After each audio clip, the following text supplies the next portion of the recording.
Hey, good morning, everyone. How's everybody doing? Wow, so many here already. I really appreciate that. And happy Mother's Day to all the mothers out there.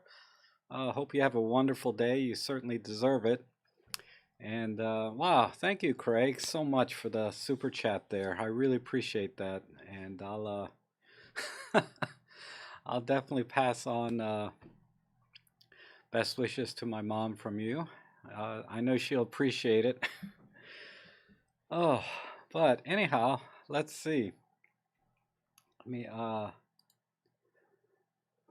turn that off. Everybody can see and hear me okay, and I'm using a different lens today so I can get just a slightly wider shot. I have the this is a lens I haven't used in gosh since I bought my 8mm fisheye, but this is my Panasonic 7 to 14 f4. So if it doesn't focus quite as quick, just that's how it is when you put a Panasonic lens on a Olympus body.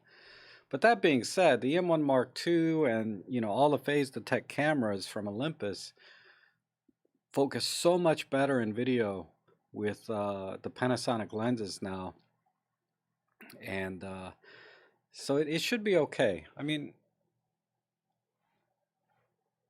I don't think the close focusing distance is quite there, but it's not bad. Wow, thank you, Mike. You donate every week. I appreciate that so much. Helps me out a lot here and justify my existence at all. Uh, but hey, good morning, Larry. How are you? Um, man, I need to send you money for that camera you sent me. I I think yeah, I still have your email somewhere. So you have to tell me how to send you money. He sent me, for those that don't know, he sent me a Fujifilm GW690 medium format. So it's a 6:9 using 6:9 aspect ratio using 120 film. And since the lockdown though, I haven't been able to get the film developed, so I haven't even seen a roll out of it yet. Oh, it's killing me. I want to go out and take more because I bought some Portra and I bought some more Ilford black and white. I forget which one. I was gonna try a different one, but yeah, that's a just a fabulous camera, and I'm just killing me not to get pictures out of it yet. I'm not even sure I have film trays to scan it properly. I may have to get one of those, uh, figure out how to do it with my camera. There's lots of tutorials online on how to develop film with your DSLR, but it's a little it's a little inconsistent, the method, right? Especially for 120 film, it's a little bit large, so I have to lay it flat and use a light table of some kind. Oops. But hi, David, Plato, Beryl, nice to see you. Marsha, always good to see you. See who else is here. Peter, John Allen. My goodness, gosh, so many here. Chili Bones. Um, I'm just scrolling back to see any questions, and it looks like Chili Bones has one right off the bat. Or Michael Mortz has one. Why is slow motion recorded at a low frame rate rather than high frame rate? Isn't that what high frame rate is for? Can you explain which frame rate is chosen? I don't mess with the slow motion too much, but uh, I'll do a video on that to go into more detail. But just to kind of give you a high level view, um, the you can do slow motion with any frame rate, but ideally, and it depends which camera you have, you shoot in 60 frames per second and you select slow motion. So let me see. Let me see if it can be done with the M10. If not, I'll move up to the.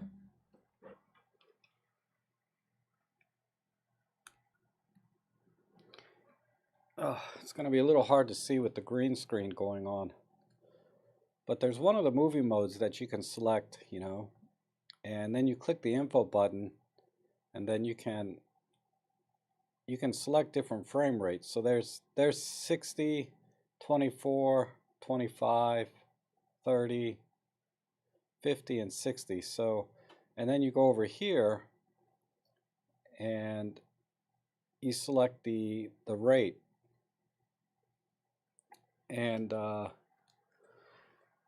you know, it's just like a lot of things in Olympus. They give you an option to control everything. So you can control the frames per second, you can control the playback speed, which is what the slow motion selection is for. So you can record it at, say, 24 frames per second, then you slow it down to, say, half, 12 frames per second for playback.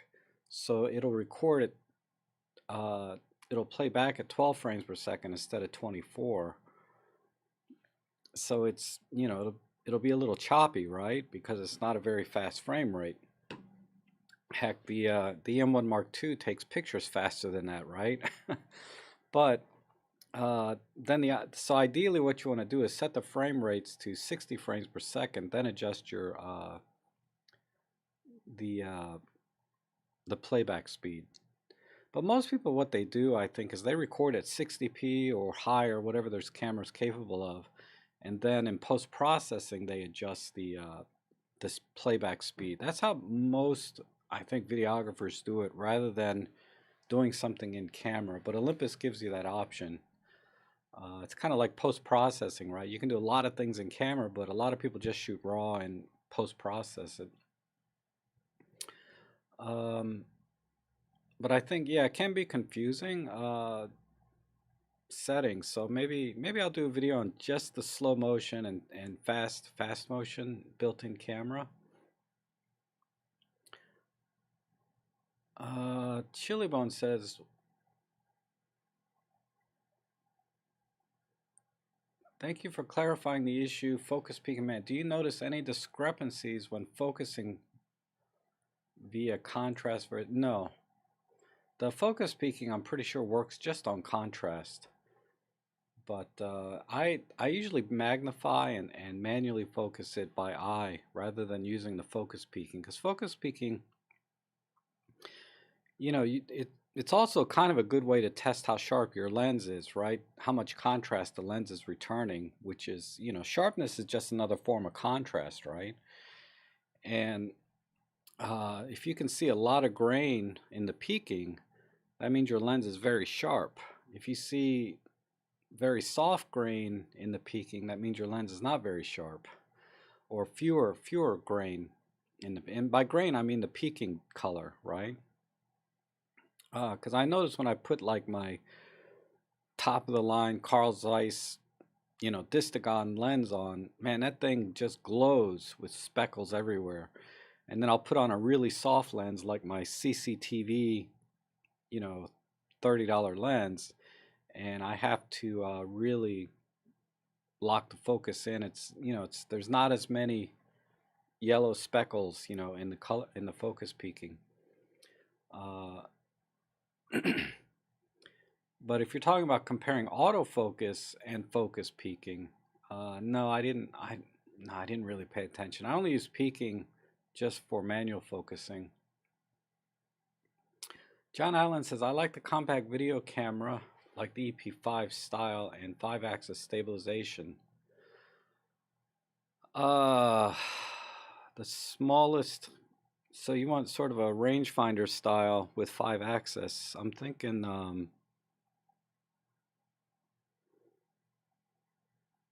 Olympus doesn't really have one other than the Pen F. And the Pen F has the same image stabilization as the EM5 Mark II, so it's pretty good. I mean, it's not EM1 Mark II level, but the Pen F will do it. If you're looking for something even more compact, because the Pen F is not a small camera, right? It's small, but it's not small. You might have to look at maybe a GX85 like this. But the Pen F has a better image stabilizer than this GX85, but it's in the same style, and it's about half the price of a Pen F. So that may be your other option. But if you have Olympus lenses and you want to autofocus, this is not probably ideal. So, but those are the only two cameras come to mind that have, you know, decent 5-axis in that style. But I honestly, I think you should step up to a EM5 Mark II and get the mic jack and articulating screen and get the excellent 5-axis stabilization for video in that. That would be, I know it's, and it's fairly compact camera, you know, even when I put it next to this GX85, it's actually, let me see if I can line these up a little better. It's not that much different, right? In terms of size. So you might want to consider moving to an EM5 Mark II.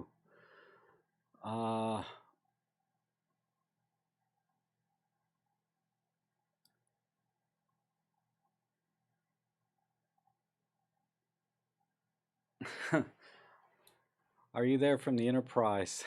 You know, I almost wore my Star Trek jacket instead of this jacket today.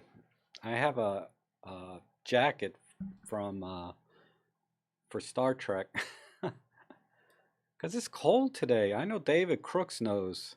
Man, it was 35 degrees this morning, which is, you know, like 1 or 2 Celsius, you know, at best. And it's, you know, normally it's not that cold this time of year. I remember last year, May 1st, I put my space heater away.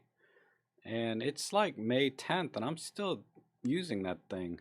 And I foresee having to use it for the next week too, based on the forecast.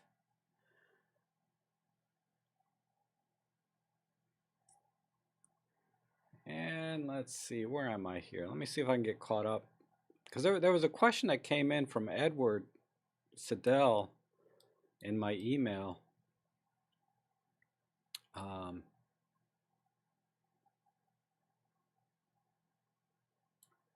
Here's Corna. Oh, hey Corna. Will speaking of Panasonic lenses, I recently bought a Panasonic GF1 with a 12 to 32 for 40 bucks. Oh my god. That 12 to 32 lens is worth 3 times that. Yeah, you don't really need the 14 to 42 power zoom if you got a 12 to 32, and it's sharper than the 14 to 42, just by a hair. And you're not going to be able to tell like in normal pictures, but when I do high-res shots, I did notice the 12 to 32 was about twice as sharp, if that's a measurement. Hey, Jean-Marc, how are you? Good morning, Soft to be Fun. Good morning, Thomas.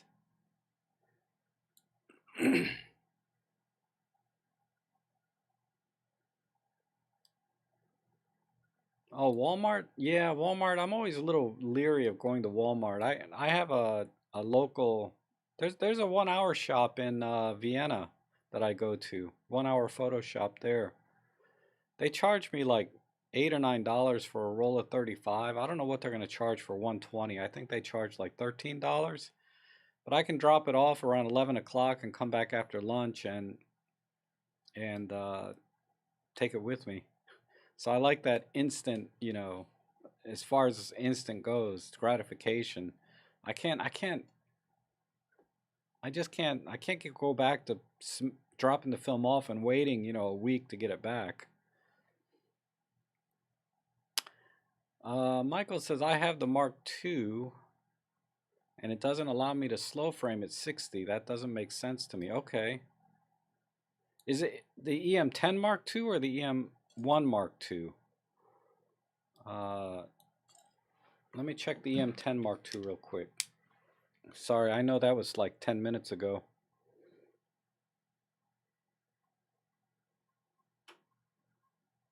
So I can put this to 60. Oh, you're right.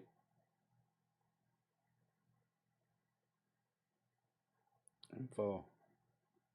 Slow fast off, but if I put it in 50, slow fast off, it'll let me do it in 30.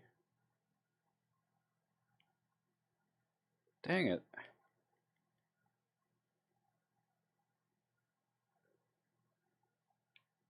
That's not right. It's supposed to let you do slow-mo at 60. Let me try. Hold on.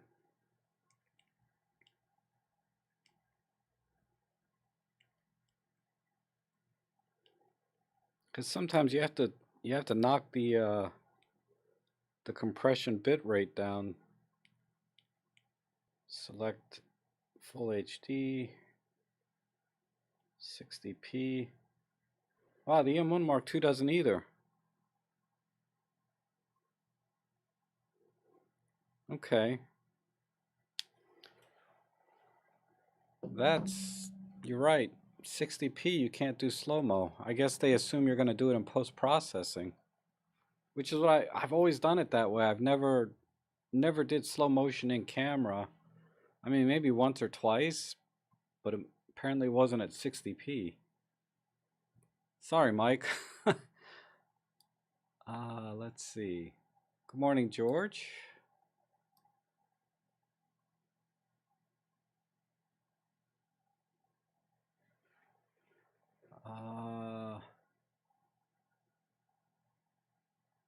Lost my place. Oh, good morning, Rick. How are you? And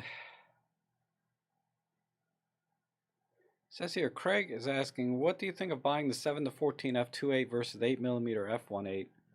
Given the consideration that my other uses for landscape and wide angle and macro, I don't plan to do astro exclusively. I'd probably go with the 7 to 14 then, because astro, you're gonna, I mean, unless you're hardcore into astro and you love doing it all the time, I'd go with the 7 to 14. Just because it's a rectilinear lens and you don't have to do the fisheye correction all the time. And it's more versatile because sometimes you don't need all 7mm wide. You know, the extra stop and a third of light that you get out of the f1.8 is really nice though for astro, because we're talking about, you know, if you could do a 30-second exposure with an f1.8, you can only do about a 10 to 15-second exposure with a 2.8, assuming that's the shutter speed that you want. But you're always going to get half as much time, you know, with a 2.8. But if you're only doing astro occasionally and landscapes mostly, I'd go with the 7 to 14.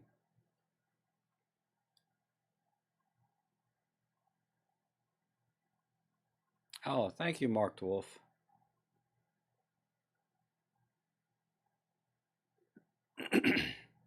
Yeah, me too, David. Waiting for winter to go away. SL7293, should the EM10 line of cameras offer better image quality and low light than the M1 line, based on the fact that it has fewer and therefore larger pixels? No. The EM1 is definitely better. You know, given the same technology, right? You would think that the larger pixel should give you better image quality, but they're not the same. They're different sensors entirely, and they, you know, when they design sensors, they do a lot of work to reduce the noise on the sensor. So the newer sensor, the 20 megapixel, they did a really good job at eliminating or lowering the noise floor on the sensor itself. That combined with you know, the newer image processor in the M1 has the TruePic 8, right? That helps a little bit too on the back end before it writes it to your card, because noise comes in a lot of different places. Most of it, you know, hits the sensor first, and then you have to do the you know, there's amplifier circuits. You know, there's a lot of noise in the camera that is created before it even gets to the analog digital converter, and then from the ADC, then it goes into the TruePic processor.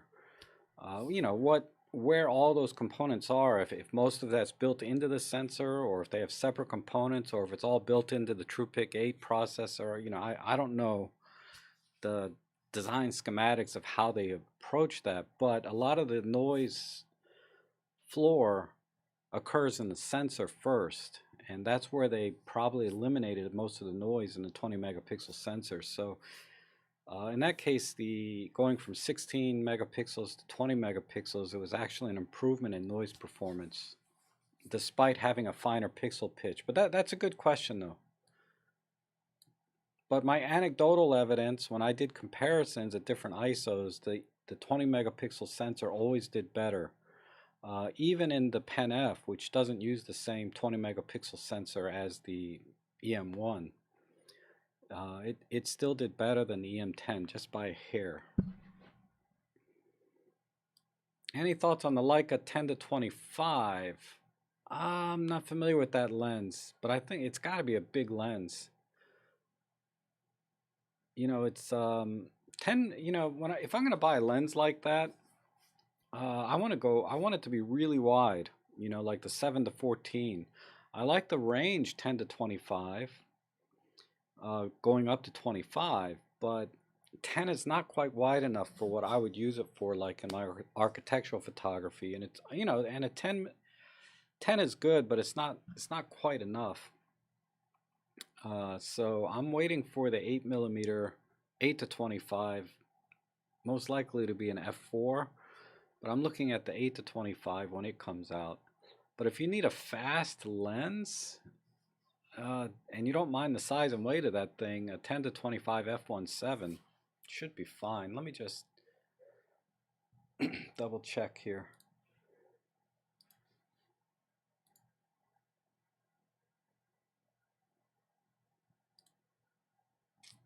And, oh, what the heck is that? That's the forum.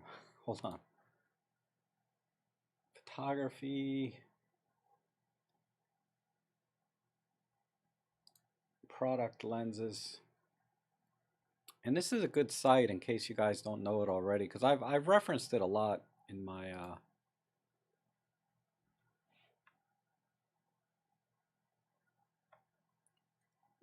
but let's see. Wide zoom. 10 to 20. Yeah, look at the size of that thing. This is, and I'm looking over here.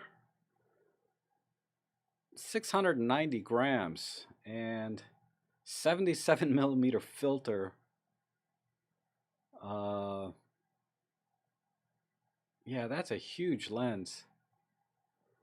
So, you know, I'm sure it's very sharp, and it's worth every penny, whatever they're asking for it. But I'm not a big, huge lens kind of guy. You know, I'd rather, let's see what else they got. Like I have this is the lens I'm using right now, is this Panasonic 7 to 14. The 8 to 18, let's see. 8 to 18 is only 300 grams, so it's less than half the weight.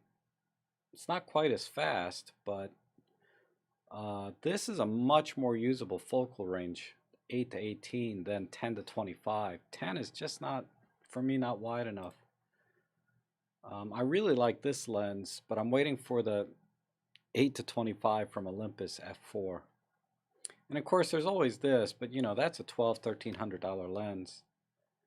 And it's about 150 grams less than the 10 to 25. I would say even this is a better choice than the 10 to 25.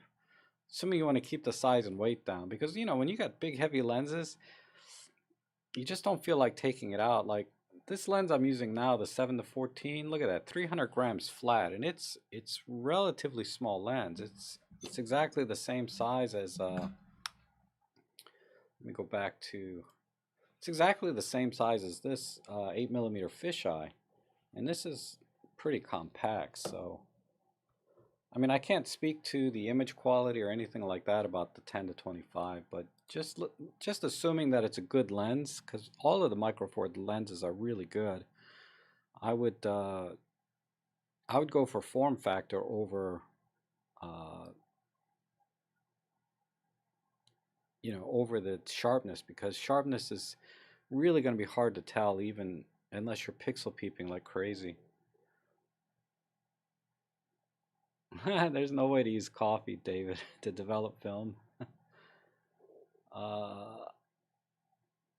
Crap. Let me start here. Yeah, Corna, there's a Vienna in Virginia.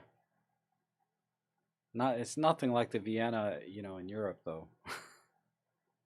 It's it's busy, lots of traffic. Anything that was semi historic or nostalgic has been torn down, and steel and glass buildings are up now. But they used to have a great movie theater I went to all the time.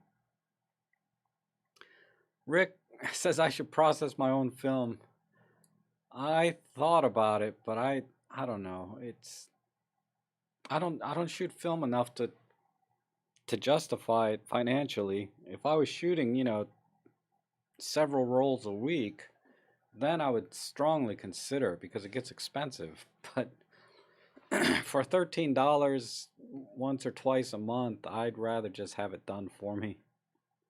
And if I screw it up, I would be pretty upset. I'd still be out the money for developing it. But if they screw it up, see, I at least, I lose the pictures, but at least I won't have to pay for it. Rob, what would be a good way to store cameras and lenses? A cabinet with infrared lights or other type of heat source? Prevent the growth of fungus. Preventing the growth of fungus typically is ultraviolet light, and so that yeah. But I'm not an expert on storing lenses, but it needs to be dry, right? So I keep my lenses in a camera bag with those little uh, gel packs that take humidity away. Uh, if I'm not going to use the lens for a while, if I use the lens semi regularly, I just keep it on my shelf here, and I have a portable dehumidifier in this room that I use when it starts to get more humid. I mean, today the humidity is like 30%, so it's nothing, but in a few weeks it'll be up in the 60, 70, 80% range inside the house. So I keep a little dehumidifier in this room with my lenses. So you could do that. You could keep it in a cabinet and buy one of those like $30 dehumidifiers that are electric, but they only use like 10 or 20 watts, and keep that in. As long as you keep the moisture out, you're not really going to have a fungus mold problem. But you could also light it using ultraviolet lights, fluorescent ultraviolet lights. And I would think, but don't leave the light on all the time, right? Because UV light is damaging. Uh, I would think 30 minutes, with that light on, with the lenses, open, exposed to it every now and then, plus keeping it nice and dry, you should be fine.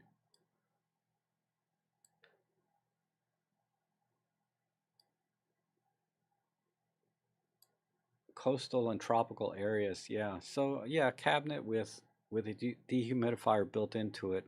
I would just buy a small one. Like I bought one that's only about this big, that's electric, that I put in this room. But if you put it inside a cabinet with your lenses and a UV light, you should be good. That's a DIY thing, you know. uh, but you could what I do when I'm trying to find solutions is I look at very high-end solutions that are expensive that you buy, and then I try to figure out what kind of DIY I can do to do effectively the same thing.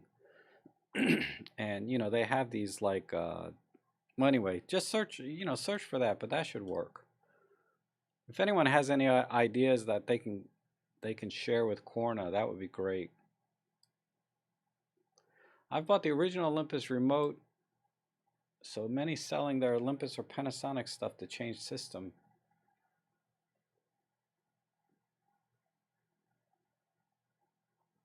Really? I don't get that feeling people are selling their Olympus stuff. Because when I see a lot of people selling Nikon and Canon, but they're probably trying to upgrade to the new mirrorless Nikon and Canon stuff, not necessarily switching to Micro Four Thirds. But that being said, um, I don't see a lot of Micro Four Thirds gear for sale at my local camera store.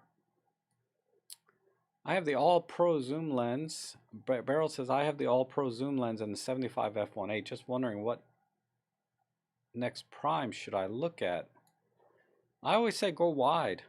People always seem to overlook that. They typically people try to buy the long zooms or the long lenses, or they stay at the Trinity, right? The 85 millimeter equivalent, which would be what, 45 on ours. So my recommendation would probably be the 17 millimeter f1.2 Pro lens. You know, money no object. If money's an issue, the 17 millimeter f1.8, the 12 millimeter f2, and the 8 millimeter f1.8 fisheye. So go wider. I think above 17 millimeters, all of your zoom lenses are more than sufficient.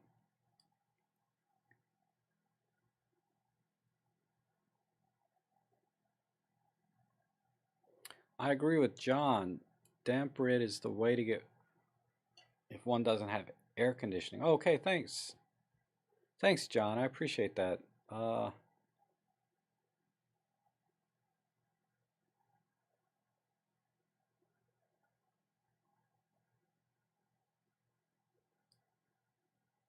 Yeah, there's all kinds of dehumidifying solutions that are not electric. Um, you know, people buy those little tubs that have holes in the top, and it just, once it fills up with water, you buy another one. But I don't know if in a well, Florida's really humid, so that's, I guess that if it works in Florida, it'll work anywhere.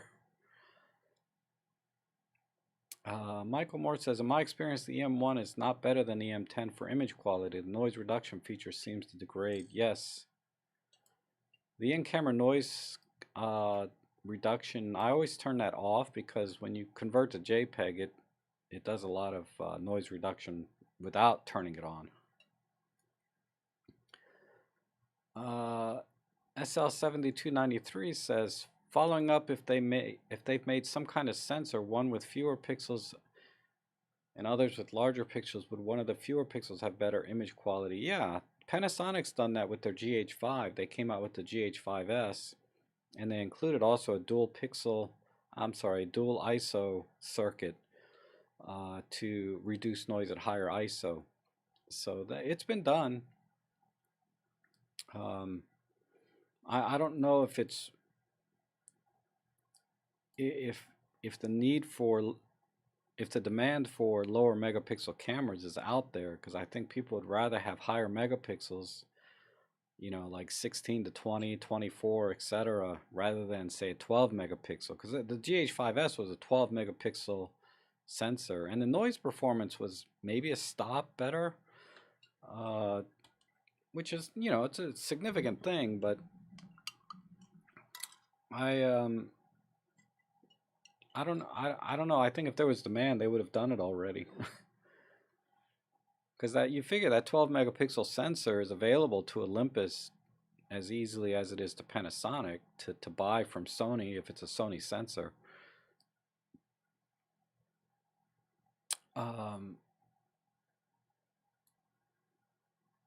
But yeah, look at the Panasonic GH5 and Panasonic GH5S.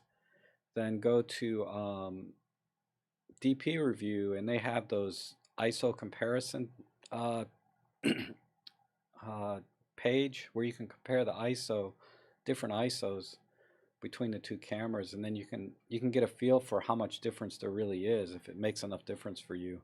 Like for me, you know, the difference in ISO performance between my D750, which has nearly double the pixel pitch, if not more, than my Olympus cameras, there wasn't enough noise difference for me to say I'm only going to shoot with the D750. In fact, I hardly ever shoot with that, and I always you always want to shoot low ISO if you can. I mean, if you're in an environment where you're always shooting high ISO, then you may want to consider, you know, like a full frame 24 megapixel camera. So those things are really amazing in low light. Um,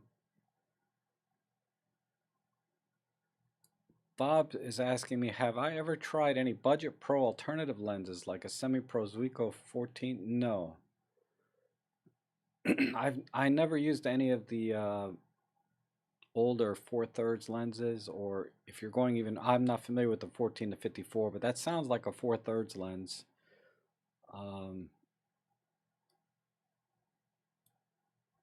I'm pretty content with the regular lenses from Olympus. The only pro lens I have is the 7 to or 12 to 40, and now the 8mm fisheye.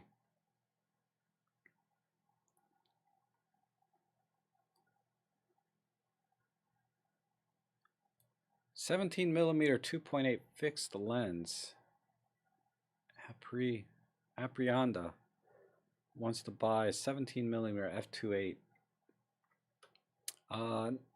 No, it's not a great lens. The 17 f2.8, because those are down to like $99 now.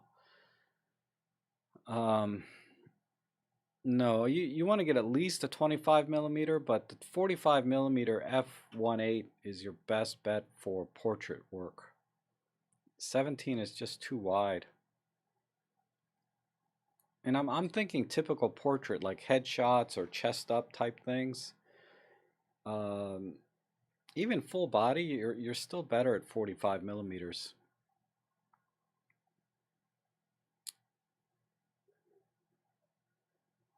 And yeah, Peter's saying the same thing. Thank you, Peter. Peter's suggesting the 45 f1.8. And SL7293, if they use the same sensor technology to build two sensors, one with 16, one with 20, should the one with 16 have better image quality in low light? It should, because it's going to have a bigger pixel pitch, so each pixel can gather more light over the same amount of time. So yeah, it should, in theory. I mean, your logic is correct, right? Bigger pixels should give you better low light, better dynamic range.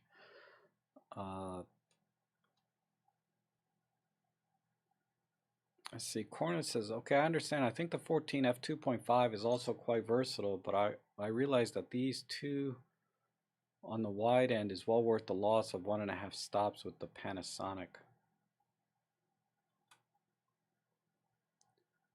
That these two on the wide end. Okay, I'm not sure what lens you're comparing it to. I guess the kit lens, right? Because the kit lens is at 14mm, and it's like 3.5, so that would be 1, and it's not quite 1.5 stops difference between the kit lens and the 14mm f2.5, because 2.5 to 3.5 is only like 1 stop, not 1.5.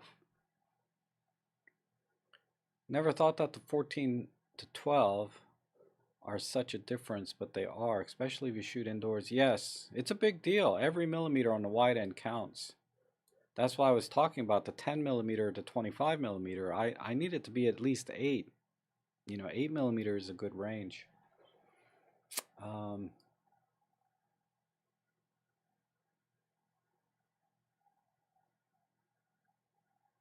Yeah, UV light heals everything. It's also really good in bug zappers. I have a bug zapper with 2 fluorescent UV lights. Man, that thing is awesome. So it's more of a prevention, right? Those freaking Zika virus and all those other things that go on with mosquitoes. I hate mosquitoes. I mean, why don't they just bite each other? I'm like a mosquito magnet, in the summer. I got so much bug spray. I put it on like lotion.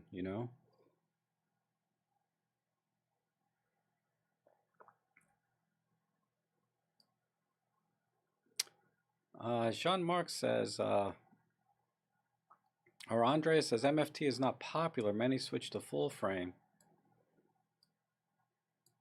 Yeah, I suppose. I mean, there's a handful of full framers that switch to micro four thirds.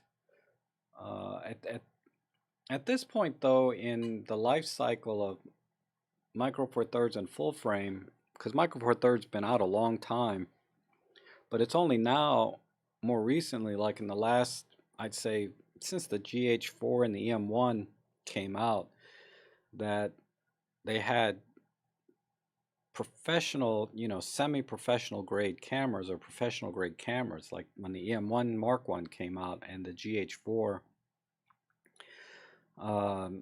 I wonder how many full framers switched to Micro Four Thirds now that those two systems have matured, right? Because we're up to the EM1 Mark 3, we're up to the GH5, and another GH6 is predicted to come out.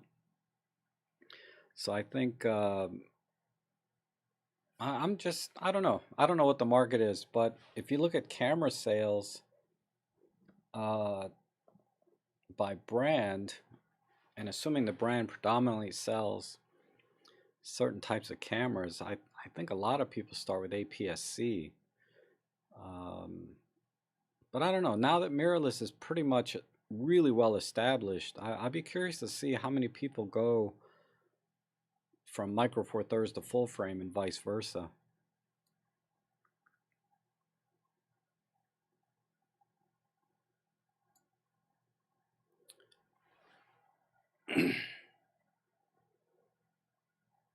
Yeah, Germany, people are going to full frame. Okay.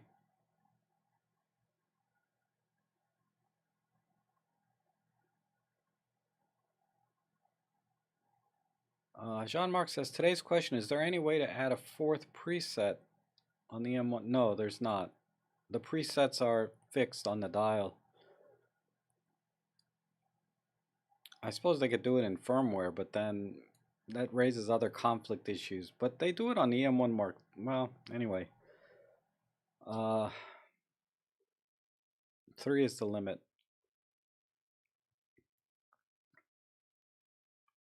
I gotta read faster. Buying a second camera body is often a better investment than adding another lens.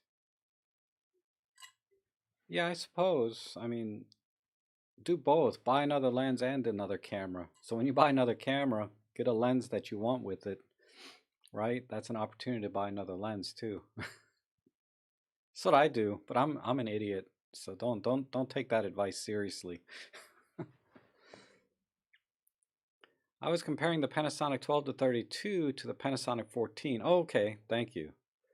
You're correct. It's not 1.5 stops faster. That speaks even more for the kit lens than. Yes, the kit lens is awesome. The 12 to 32.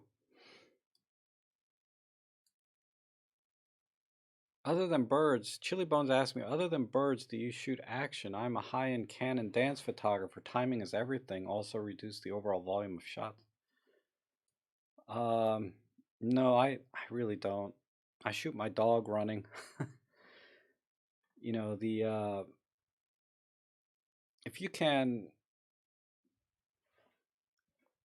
work with EM1 Mark III, you know, the Pro Capture feature, and the high-speed mechanical shutter and everything, I think is better than any of the Canons, except maybe the 1DX, right?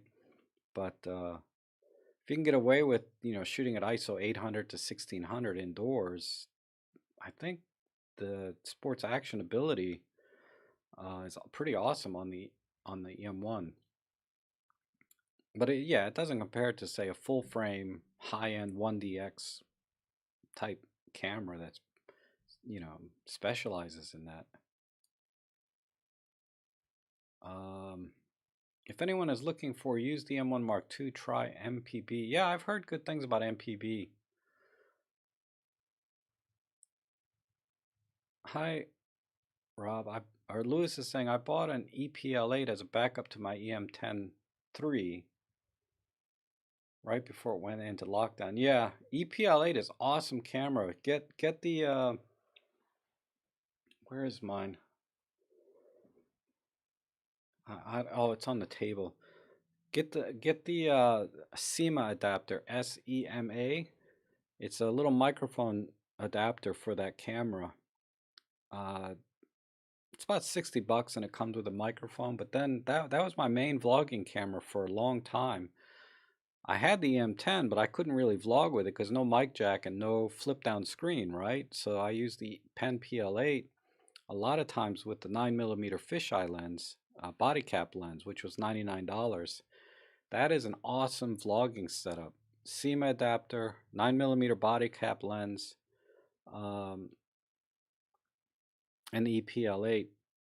And it takes great video, and the image stabilization is fine. I mean, if you're shooting at 9mm, the image stabilization is almost moot at that point, but it does an excellent job. If you watch any of my early videos or vlogs that are early on, a lot of them I shot with the EPL8. I use the M5 Mark III now.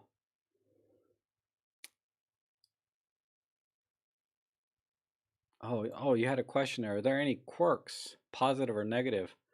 The only quirks with it is you're very limited in movie modes that you can select. I think it only shoots 30p. Like you can't select 24p. I'm trying to remember. There were just little things that don't really matter in the scheme of things. Fewer buttons, so it's a little tricky to navigate or customize like I do the M10. Uh, but that's a form factor issue. It's got nothing to do with the camera. But quirkiness, yeah. And there's no silent shutter, right? There's no electronic shutter, so it's always mechanical. That's really the only things, you know. Um, is some limitations in movie mode on frame rates, and then mechanical shutter only. But that's it.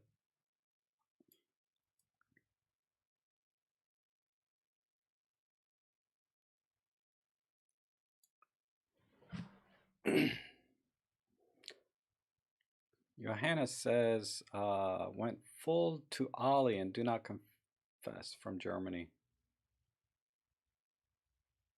6 months ago, I went from full frame Nikon to Olympus. Okay, Jane. Yeah, I did that about 4 years ago now. I switched. Switching is kind of a strong word to use. I never use my Nikon anymore. I still have it, so technically I haven't switched, but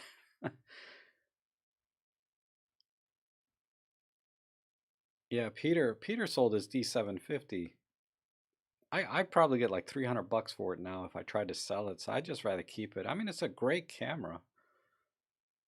It's a really great camera. I should sell off the lenses that I have for it though.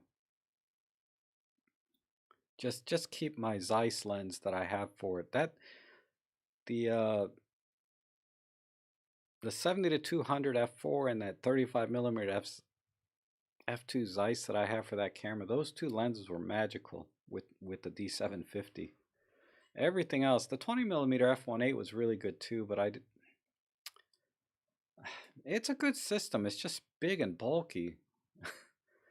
Takes great pictures. And doesn't have all the neat features Olympus has, right? Um,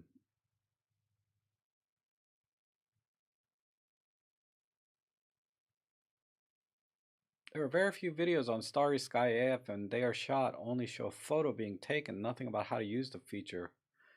Yeah, I peek out the window time to time and see if there's a clear night. I want to try it just in my backyard, even though I can just barely see the North Star where I live because it's so much noise, light pollution. But maybe with the lockdown, there's less light pollution, and if there's a clear night, I can try. Will you be doing a birding trek video soon? I will when I can get out of the house, John. I want to go back to uh, Lake Akatink, which I'm sure David Crook knows about. It's a really good spot for birding photos.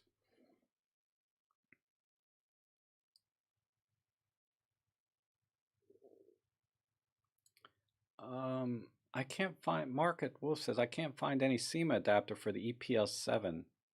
It'll work on the EPL7. Just search on eBay. That's where I bought mine. They might have it on Amazon too, but I bought mine on eBay for like 60 bucks, and it came with a little Olympus mic that I never use. I bought a little $3 lav mic that was actually better.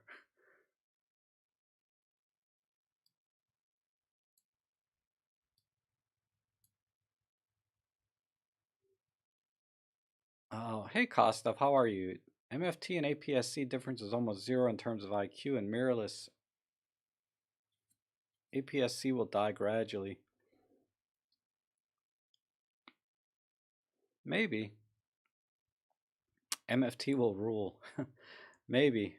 I mean, a lot of things in camera in business is all marketing, right? So who knows what's going to rule? I mean, if you look at things just from a technical basis, uh, some cameras are better than others, but they don't sell any better. They're worth, they don't sell. The cameras that sell the best are the ones with the best marketing department.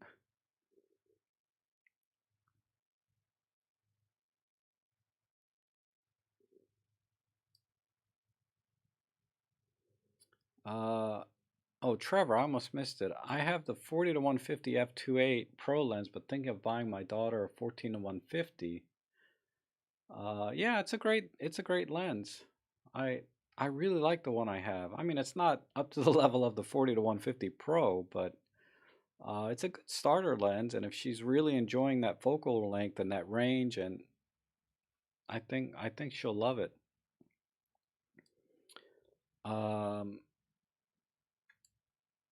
Patrick says, I'll keep my Sony full frame for adapting my vintage lenses. Hardly ever use the Sony autofocus lenses with it. Yeah. And you know, partially, Patrick, that's why I bought the Nikon, because it has the F mount, and you can buy a lot of vintage F mount glass. Because I wanted to natively fit vintage glass onto a camera.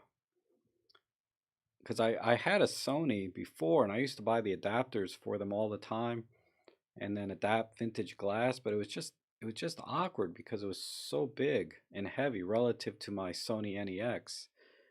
Um, so I just started buying Nikon AI lenses, Nikon AIS lenses.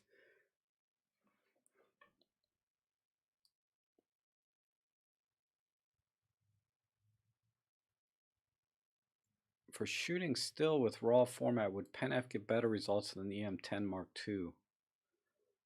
Marginally better, Larry. The Pen F is just marginally better. You get the extra resolution, and in noise performance, it's just a hair better. It's kind of in between the EM1 Mark II and the EM10 Mark II. Right in between is the Pen F.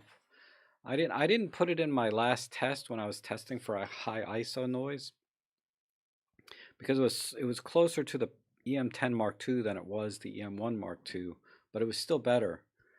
And it has better image stabilization than the EM10 Mark II. So you can factor that in when you're talking about trying to get better results. You can probably use a slightly slower shutter speed time to time, or get more hits with it. The only problem with the Pen F is the autofocus system is not as good as the EM10 Mark II. It's a little bit slower.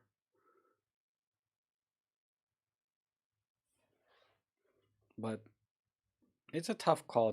I wouldn't buy the Pen F as an upgrade to an EM10 Mark II. I would just buy a Pen F, and I've said this many times. Just buy the Pen F as a second camera, something that you'll enjoy separately. It really stands on its own. It's good as your only camera, or it's good as a second camera, but never upgrade to a Pen F. That's my advice with that camera.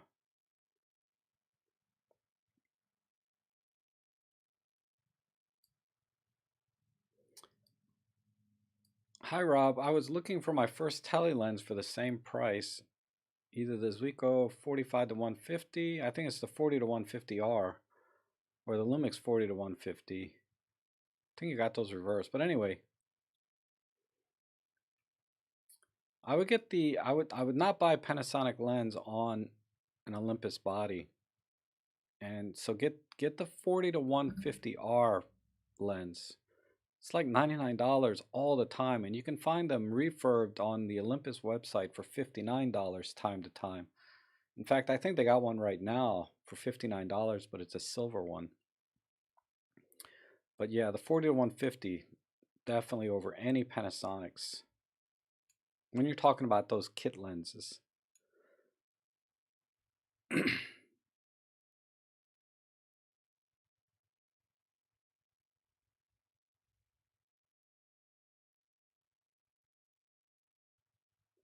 Rick, I think that the 14 to 150 is weather sealed. Yeah, I'm 99% sure it is. Where's my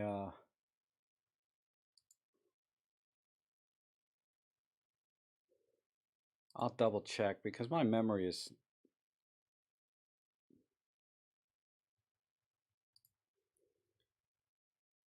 but standard zoom, tele zoom 14 to 150 version 2. Dust proof and splash proof construction right here. So yeah, it is weather sealed. It's only 285 grams. Close focusing distance, let's see, is 1/2 meter. So it's really good.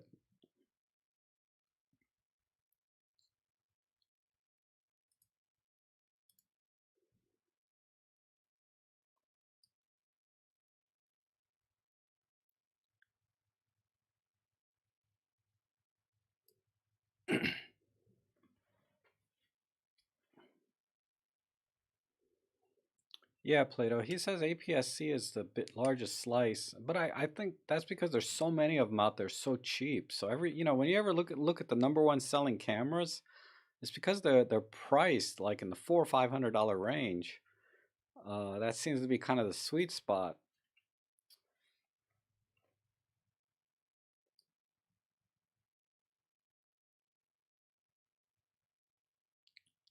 I buy a new 5D every year. I produce some very large gallery prints. I'm worried that Pro Capture makes too many photos for my clients to. Oh, can I recommend the EM1X and the 1 Mark III? I would get the M1 Mark III over the M1X.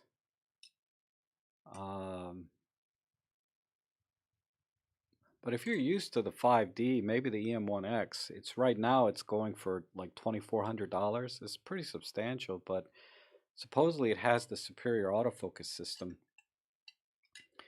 But you need to be comfortable with the noise levels. I don't know what exposures you're shooting at and what ISOs. If those are going to be acceptable to your client. Because if they're already used to a certain level of quality from you, because that's a very specialized thing you're doing, right? I would think if you switch cameras, they might notice. So it's probably best to stay within the system you have, even if technically the image quality might be better on another system, or you might capture more images on another system. Just changing systems might make your client unhappy because they're used to a certain thing from you. But man, you burned through some cameras. All I can say is I think the M1s, the Mark III, the shutter rating is at 400,000, so it's going to be durable. Same thing with the M1X. So hopefully you won't have to burn through as many cameras. You've been to Lake Acatink, huh, John? That's right. You said you used to live out here. If there was a strong move to full frame cameras, then prices on used full frame camera would be much better than they are. That's a good business point. But the used market is very different than I don't know if that would trickle down the same way. I'd have to give that some thought, but I think that makes sense. Anecdotally, that makes a lot of sense.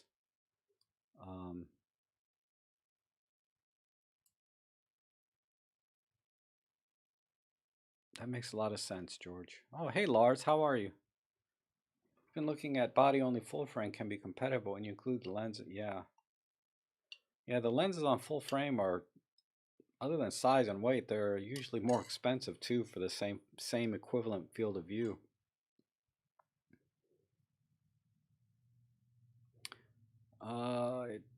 Lewis says, I don't see much talk on the old 12 to 50 lens. I got that with my EM10 version 2. Yeah, it's a great lens.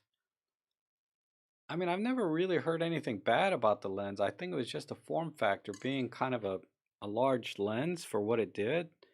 It didn't fit the mantra of buying an EM10 Mark II, which was supposed to be a small compact camera. So they switched over to the easy pancake lens and the smaller 14 to 42. Because when you put that 12 to 50 on, I know extended, the 14 to 42 is about the same length, but when you take pictures of it, and the EM10 Mark II is not weather sealed, and I think the 12 to 50 is. Do they even have it on their chart still? I wonder.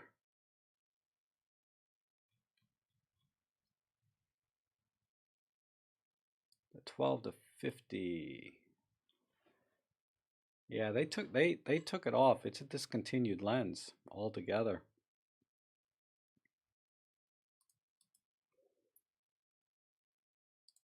But I'm looking at this here. 12 to 50. 200 grams, 83 millimeters long, 52 millimeter filter. So let's see.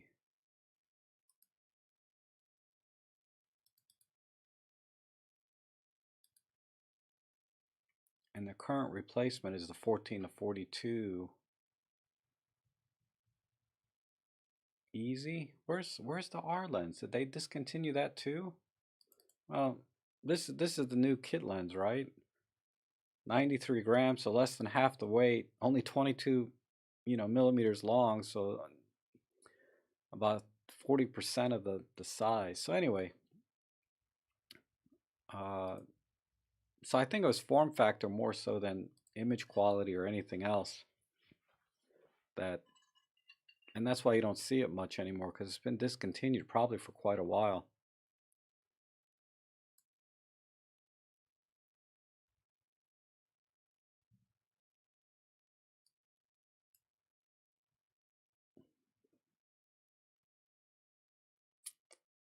Rick says, I'd rather buy a few top quality lenses and a second body rather than lots of mediocre lenses.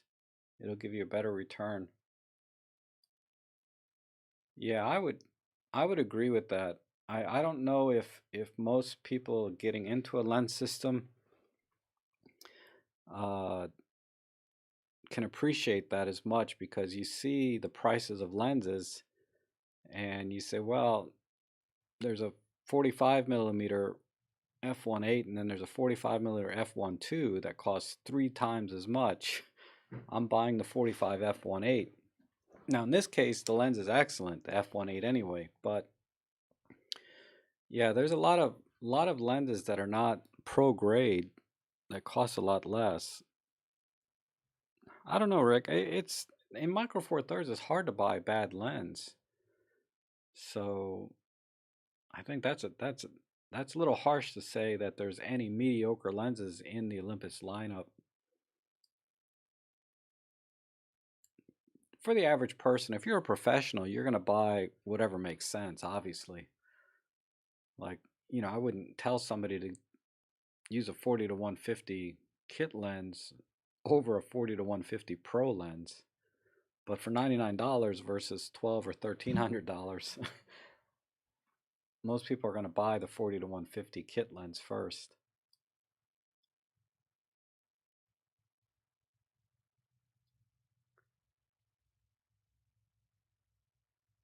Let's see, the 14 to 150 is surprisingly good. Let me see, where am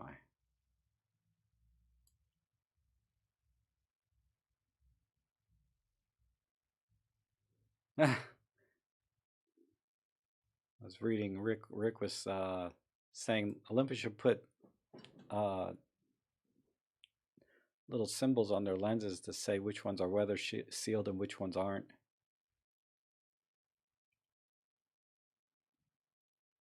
And Leon agrees. Andreas says, I want to use 2 old Leica lenses, the 35 and the 50 with the Pen F. I need an adapter for the M system fit. Do you have some tips on which adapter and what to do when the lens is on the camera settings?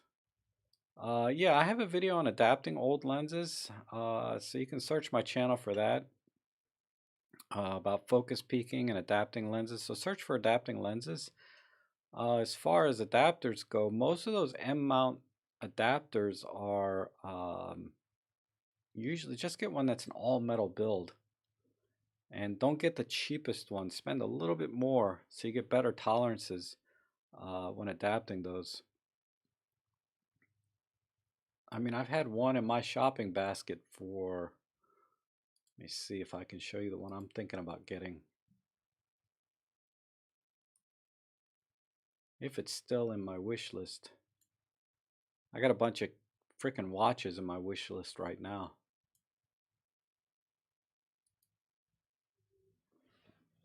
This is the one I'm thinking about getting. Was it this one? Hold on.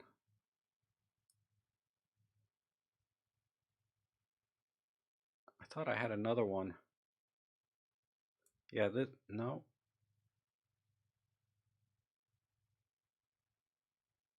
I guess it was this one. It's not rated very well.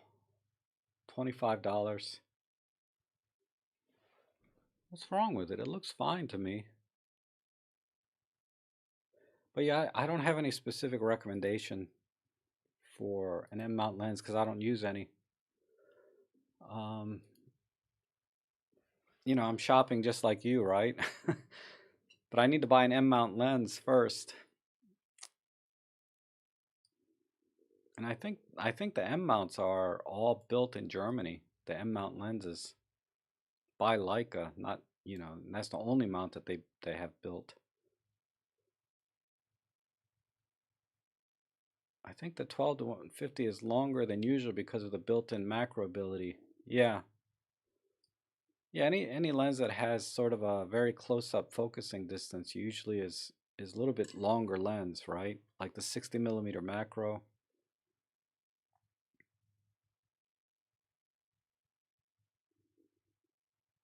Yeah, Marked Wolf. The 14 to 42, yeah, mine broke too after about 2 years. It just stopped working. The pancake zoom lens, even the 14 to 42 manual zoom lens, some of them, the Mark 1 version definitely had a problem right around 30 millimeters. The lens would, there was a break in the contact somewhere. I haven't heard it as much on the version 2, but on the version 1 there was definitely a problem.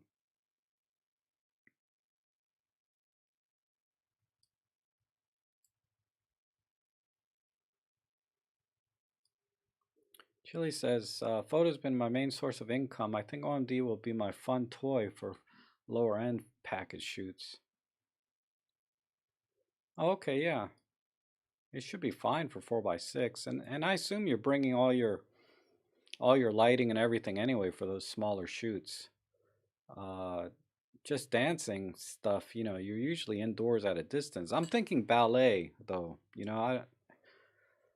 Maybe you're doing outdoor dancing, then it doesn't matter.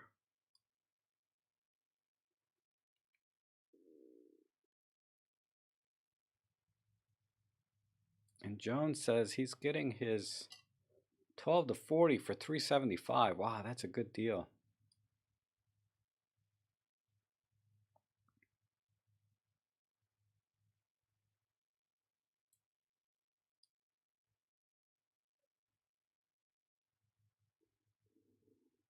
Um, so many watches, so later all the time.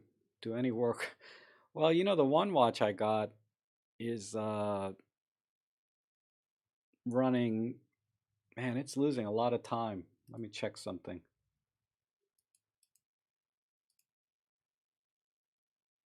I got a new watch coming in. Maybe by the next week it'll be here. Um, but this my mundane fake watch. It's a mechanical automatic that I paid $20 for. In 4 days, it was 12 minutes slow. My Seiko is running kind of within spec though. In 4 days, it's 30 seconds fast. My Wanger, man, my Wanger has been spot on. So far, it's not lost any time. It's been perfect in the 3 days that I measured. I'm gonna wait after a week and see where it's at. My cheap Chinese quartz watch is 3 seconds behind, and my Timex, which I've had for about 20 years, my Timex as a quartz is after 3 days was 23 seconds fast. But I have a new watch coming in next week that I'll share with you guys. It's really cool.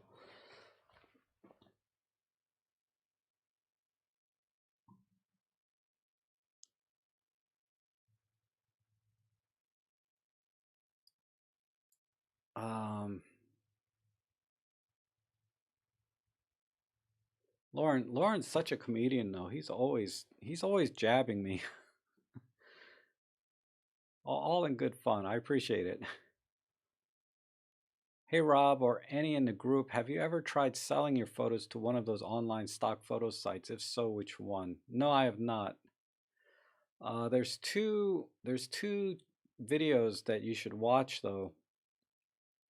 Uh, one is by God, what's the name of those two guys? They live in Puerto Rico now. I can't remember their names. But they did a video on making money with your camera, how to make money with your camera. And in that video, they talked about stock photography, and they made a recommendation for a uh, portal that you submit your stock photos to this one portal, and it'll automatically submit to like a dozen other stock agencies automatically. So you're not sitting there all day long, posting to stock agencies. And then there's another channel. Man, I can't remember her name, but she talked about stock photography. Let me mark this. Let me see if I can find this for you, Sturkis. Oh, F stoppers. Thank you, Lewis and Patrick and DeWitt. They have a video on making money with your camera, and there's another girl on the channel though that talks about her experience with stock photography, and she makes money doing it. And she talked about it in at least two videos. Her videos are mostly vlogs, but she talked about her stock photography experience, and she still does it as far as I know. I'll find her real quick.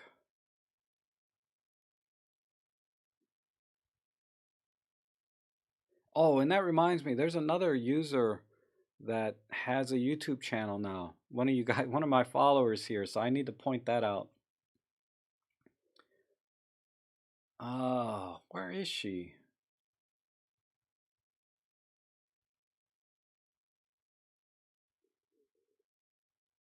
I know she just uses her name.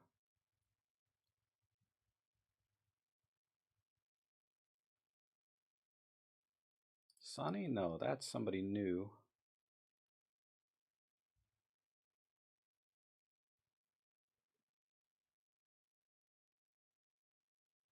Ah.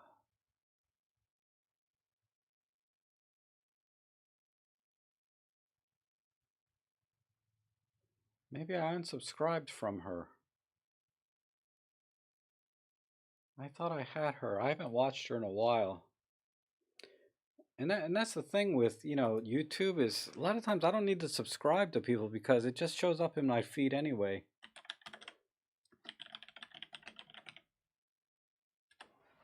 Let me just, oh, here she is. Rachel Lurch. Um,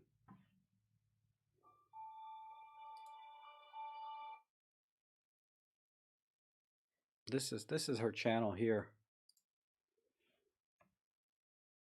But search her channel because she talks about stock photography. Oh, it's right here. The truth about stock photography, conclusion after 3 years. And there's her other video, top 10 stock subjects that make money. I thought those were two really good videos. So check those out. That was for Starkus, yeah. And everyone else that's interested in stock photography. So F-Stoppers has a video on making money. It's not about stock photography specifically. They talk about making money with your camera. It's like make like $1,000 a week or something. I forget what they titled it. And then that girl, uh, what's her name? Rachel. Her two videos were really good. And she has a great channel too. Very she has a she has a really great channel. She's fun to watch.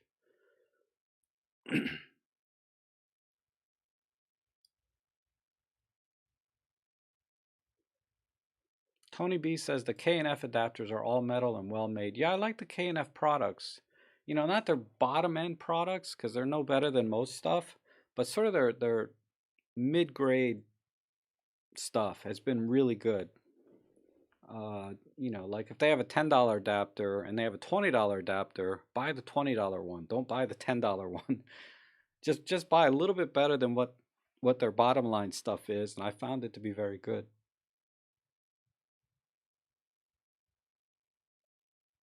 I would like to see some innovative macro with your watches. I was trying yesterday, um, Kostov, and I was practicing. I'll show you.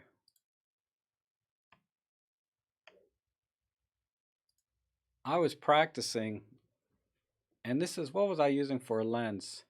I had the EM1 Mark III with the 14 to 42 kit lens.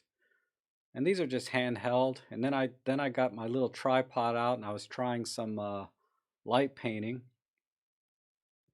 And then I tried doing like a studio shot. So I got a piece of glass and anyway, it was a freaking disaster. I didn't get one decent shot. Like if you look at this one, and I was just using my cell phone, you know, the LED on my cell phone to light things up. But you can see the dial is moving. The second hand is moving. This is the watch that's it's about 15 minutes behind right now. When I looked at it this morning, it's 15 minutes slow after 4 days. But this strap didn't come with it. I bought this strap separate. So once I get this down, because you can see from like the very first early shots to like 20 minutes later, you know, I got better just within about 15-20 minutes, but still a long way to go. But that shot, if you compare that shot or this shot, let's compare that shot with where's my very first one? This is my very first one. So that was the difference within 20 minutes. And I think if I just spend another few days on it, on and off, and get the lighting right, because the challenge I'm having is, you see this bright specular here? I don't like this. So I got to figure out how to light paint without getting that humongous specular there. And then I have to, you know, the problem with this watch, it doesn't have hacking. So if I pull the pin out, you know, the crown, when I pull the crown out, the second hand doesn't stop moving. So I don't think this is a watch I can use for a product shot because it's always going to be moving. So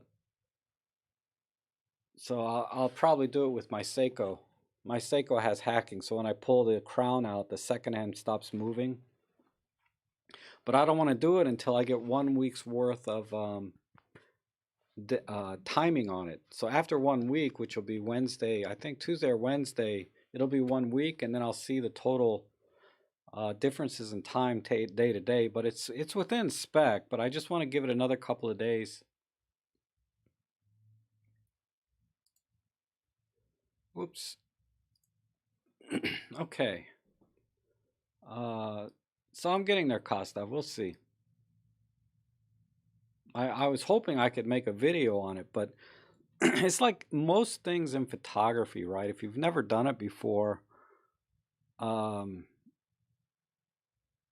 it's not something it's not something you can just you know, I feel like I'm a fairly competent photographer, and I understand lighting, and I understand the cameras, and you know, everything that I need to know technically. But then when you actually try to do it, uh, it's not easy. You know, I tried to do some food photography, and that was pretty much a disaster. And then I tried to do some other things, and then once I get it down, I'll do a video on it. But it's gonna take some practice. It's kind of like that video I did when I talked about doing hand photography. You know, if you see that video, it's called The Most Important Thing in Photography. When you see that video, you'll see that I start out with the most like terrible, terrible pictures of my hands. But then by the end, I think I got some decent shots. And then Rick had some really good comments in the comments section on that video that you should read. But anyhow, let's see. Where did I go here? Friend sells photos to stock, but they are very paranoid about noise and processing. Yeah. I think Rachel talks about that a little bit. And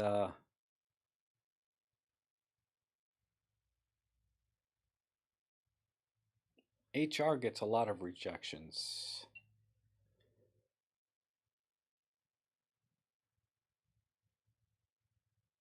And Patrick, apparently yes, and depends on who rates the pictures. Stock photography makes 95% of my business these days. Really?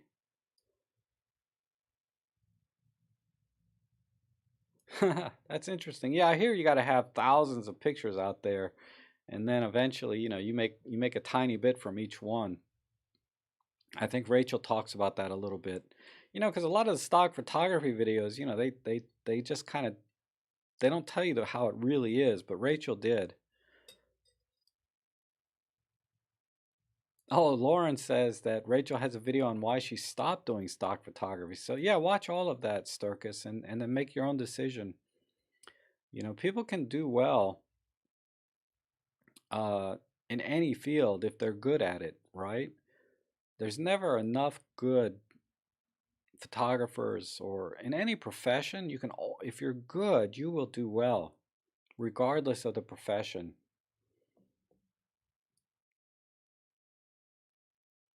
Oh, thanks, Roberto. Yeah, it's a good strap. I paid like $17, 15 or $16. It's a leather strap that's been oiled, and it's got a nice.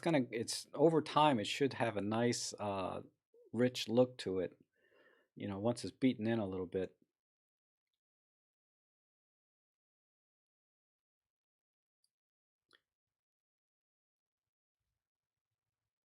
And some ballet, some bread and butter. Ballet is the bread and butter, high-end photography of all. Yeah. So you probably do like those multiple strobe type images too, right? Where you see the ballet turning in one shot, where it's like flash images of her. I've always wanted to try that, Chili Bones. You know, there are these shots. If people don't know what I'm talking about, where you set your flash up to flash multiple times uh, during one exposure, and then it captures, you know, the ballet dancer as she moves across or spins around the stage, which is really cool. I was trying to think of a way to use that in my own, just to do some fun things, nothing professional. Lauren says the pen F shot should be taken with a quality pen in the photo. The pen is part of the history of the camera. Yes.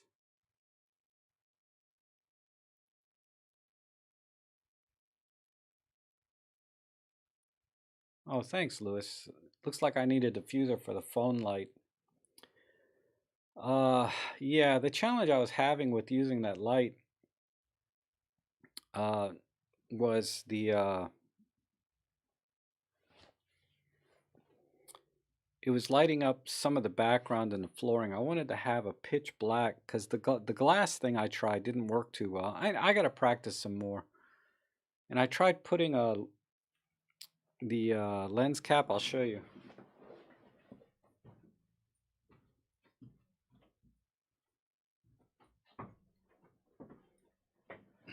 But I was actually light painting with it, and so what I did is I have the phone, there's the light, right? So I put this lens on it so I could narrow the beam of light so it didn't spill everywhere onto the into the into the image.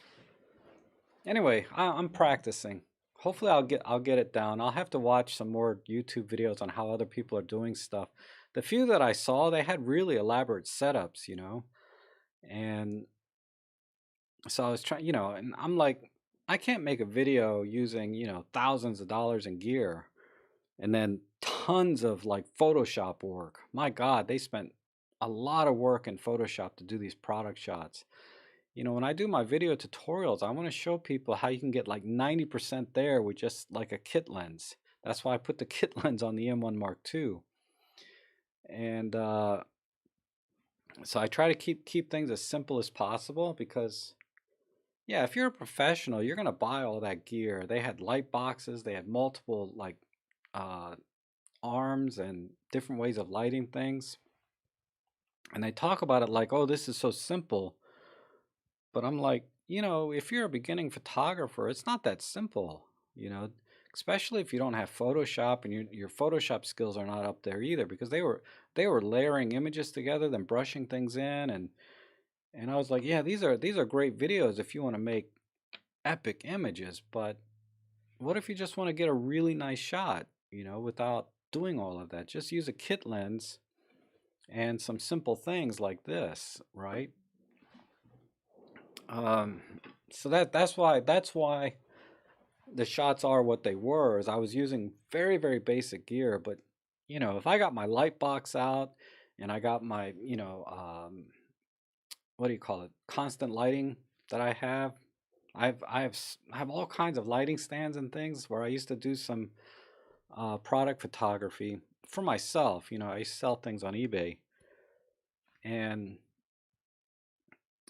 yeah, you can get really carried away in product photography. But what about the person that just has their camera with a kit lens and maybe their cell phone for lighting, right? That's the kind of video I was trying to make, and that's why I was really working with that. But yeah, the problem I was having were the speculars and the reflections without having an elaborate setup. So I'm trying to think of ways around that in kind of a DIY space. But we'll see. We'll see. Um, yank Richard says yank the battery. It's a mechanical watch, Richard. It's not a battery.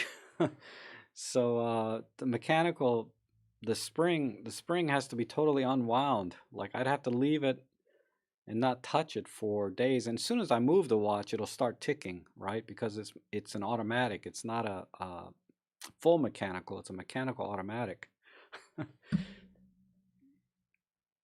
So there's no battery. Uh, Lewis did 4x5s, food photography. Wow. Yeah, you do learn a lot when you practice, especially if you have to make a living at it. 10-2, 10 pass, watch face. Yeah, I'll work on that. Like I said, I have to get a different watch that has hacking or a battery. Oh, how long to the photo critique? What time is it now? 11:40. Um, so what time did I start at 10? Oh crap. Yeah, I better get started. So we'll get started at in about 5-10 minutes, Bob.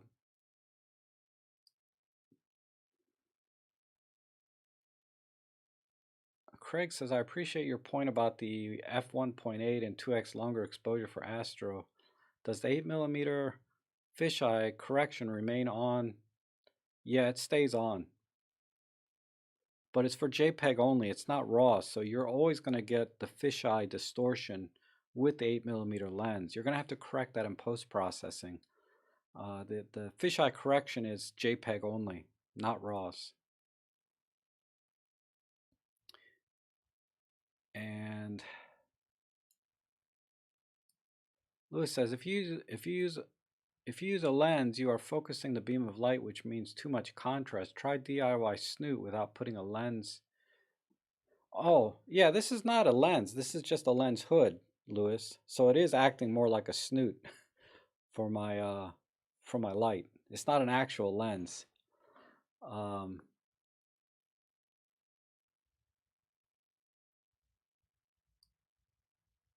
Problem with food photography is that the subject vanishes. Hi Rob, did you experience that the battery in the EM1 Mark III drained fast? No, it seems it's probably better, but it's hard to say because yeah, there's not enough difference between the two to measure. Just taking an extra few pictures here and there. Oh, thank you, Chili Bones.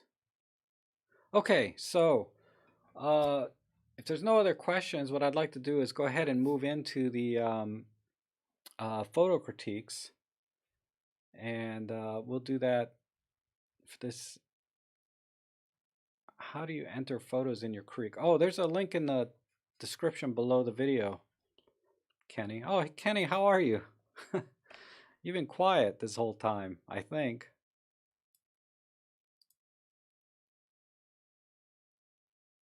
Okay, Tony. We'll see you later. Bye, Peter. Yeah, a lot of you guys, I know you don't like to hang out for the photo critiques, so that's why I put them to the end. Uh, oh, okay, you just got here, Kenny. Okay, yeah, I'm about to move into the photo critiques. So, tell you what, let's take 5-minute break. All right, so I'm gonna play some. I'm gonna show you guys a few pictures I've been taking. I don't know. I just randomly select some pictures, and I'm gonna download everybody's pictures that you sent in for critiquing, and we'll move into that. So let's take 5 minutes. We'll come back at 11:47. Best I can. All right, we'll see you guys.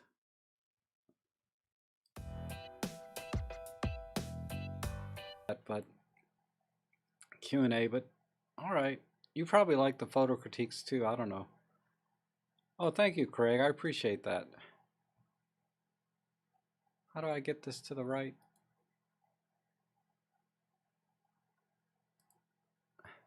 Okay, still have sound. All right, good. Okay, so again, no particular order. I guess they're sorted alphabetically, however Workspace does this. But first picture here, let's see, oh, this is from Bob. Okay, I think you were asking me when we were going to start. Hopefully you're still here, Bob. Okay, so we have some sort of pipes and brick.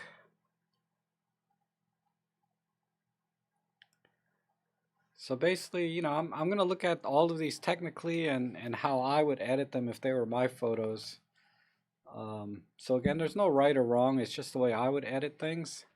And I'll try and think out loud a little bit what I'm thinking, so that and I encourage you guys to give me feedback here, you know, in the comments over here on the far right. Oh, Catalin, how are you? um, I forgot what I was talking about. Let's just look at the pictures.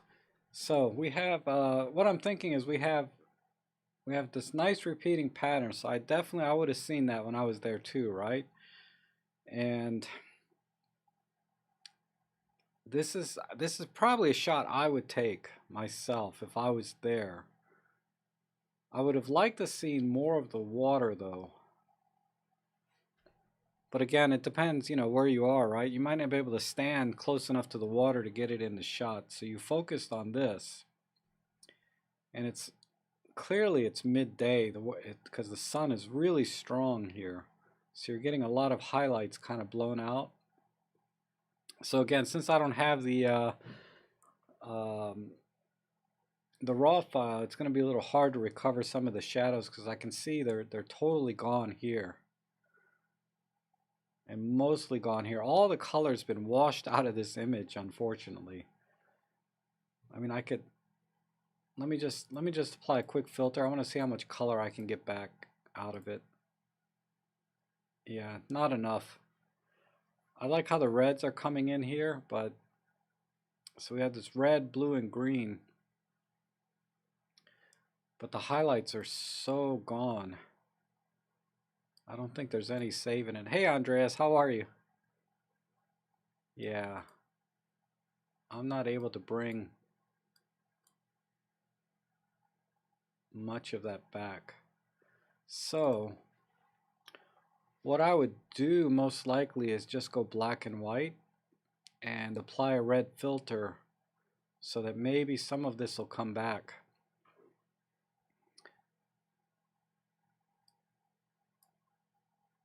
So let's do that. All right.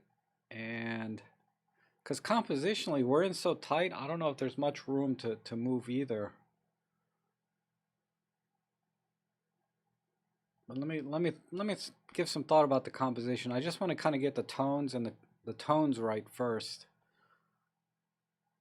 And where's my red filter? See if that, yeah, that didn't do enough. Let's try,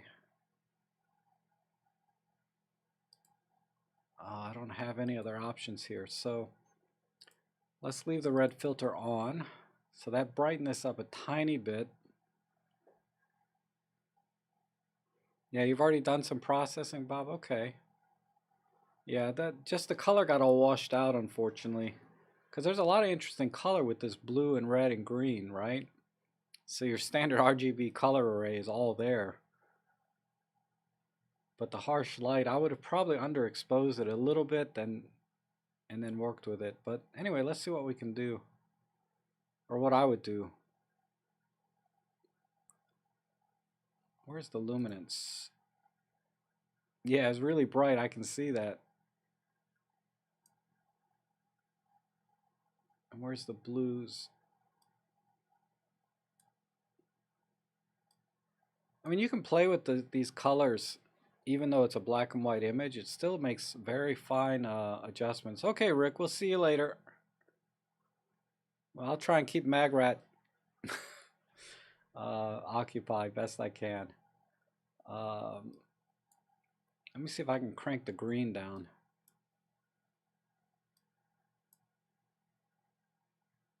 It's not.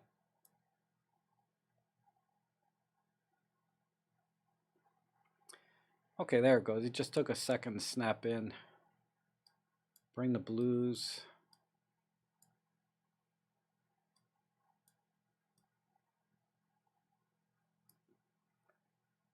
Something like that.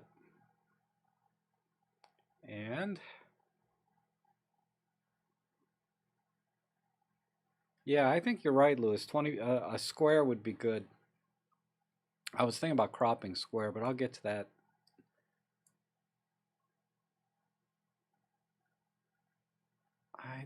I don't normally like clarity on black and white, but let's see what that does.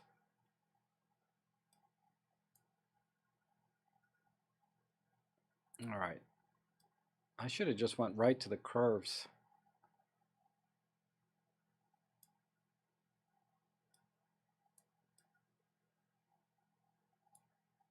And lock it here.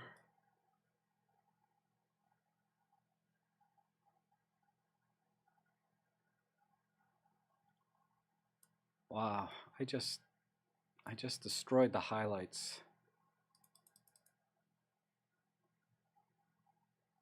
See if I can bring a little bit back in.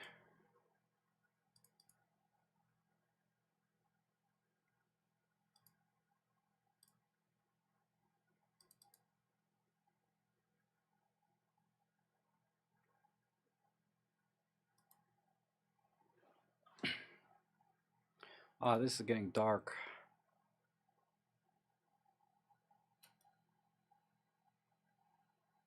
There we go.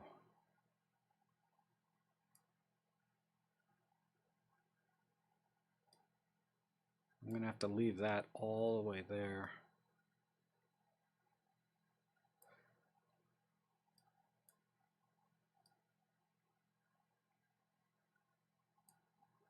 Maybe right there.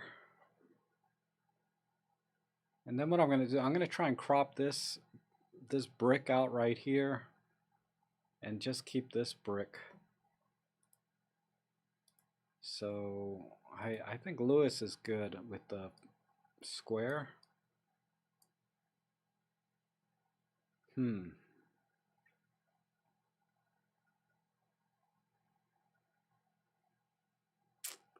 No. 16 by 9.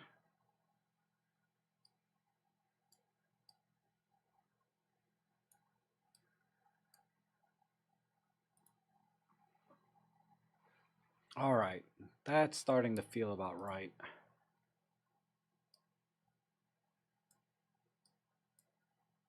Just about right there. And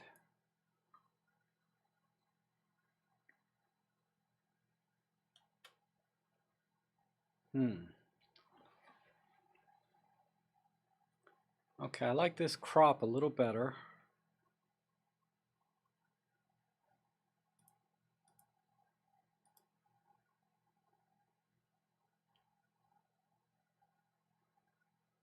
No, too much negative space.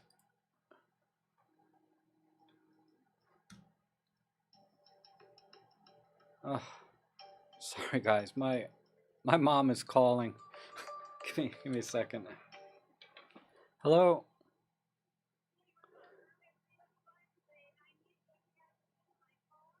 Oh, you know, I'm in the, oh, happy Mother's Day first of all. um yeah, I love you, Mom. Um I'm right I'm right in the middle of something right now though.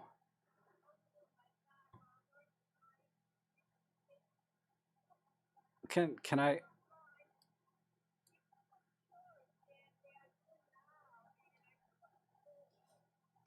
uh all right. Let me I let me see if I can do something. You you you try you I know I'm online talking to people right now though. Do you have to do it now?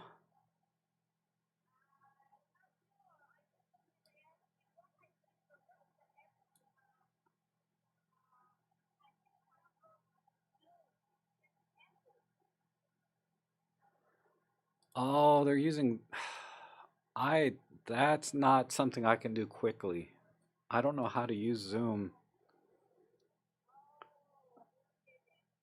Yeah, sorry. I it's something you need to do on your computer at home, not on your phone.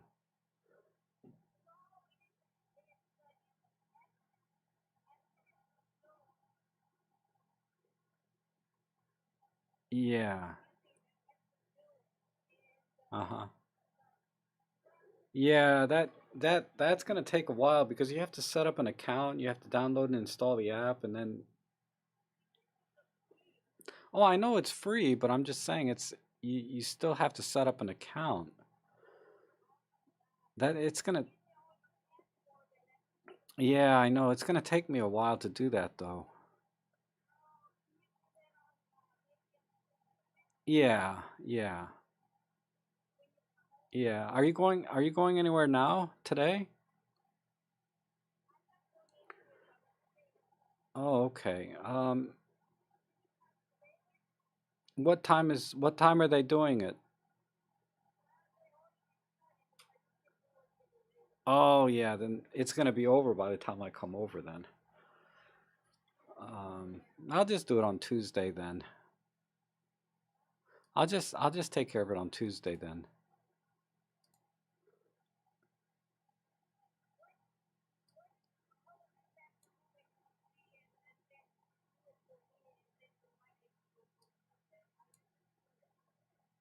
Well, it'll be over by the time I get there.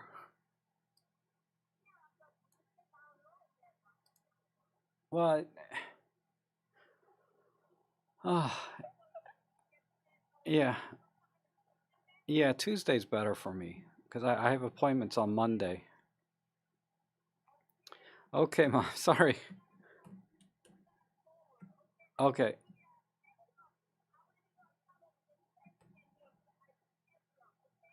Oh, all right, thanks. All right. I'll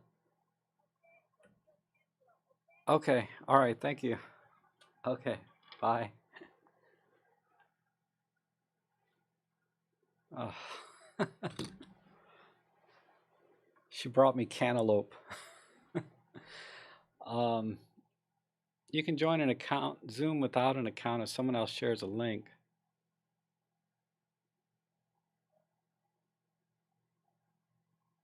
Okay, yeah, I've never used Zoom before, so I don't know. I use Skype. God, my brain. Okay, so I'm sorry, Bob. We were right in the middle of your photo edit. I think I don't know. Does anyone else have any other suggestions here? Because I think this is about as far as I can go with this. Because I see what we're going for, this pattern. Maybe further up.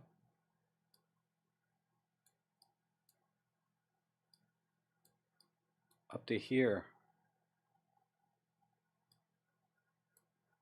And go super wide.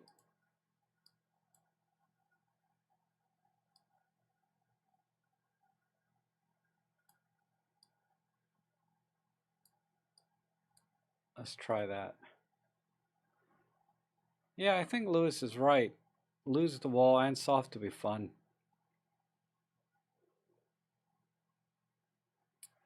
I think, yeah, I think that's the right direction. I kind of cut off this. It's probably better to cut off that end.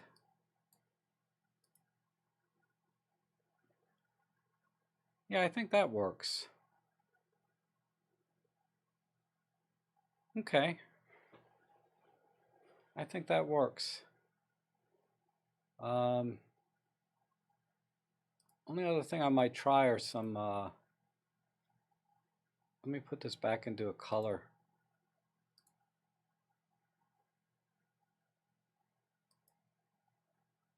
Let me see, let me try the pop art again. See if there's enough color there. That's not bad either. Let me adjust my tone curve again.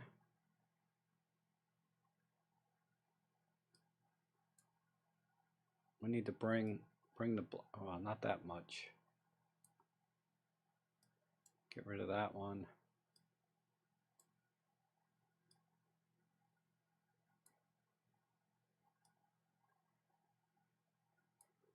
Yeah, color is not bad either. Wish I could bring the reds up a little more. And I'm on luminance. Something like that. I think that works. Black and white or this color.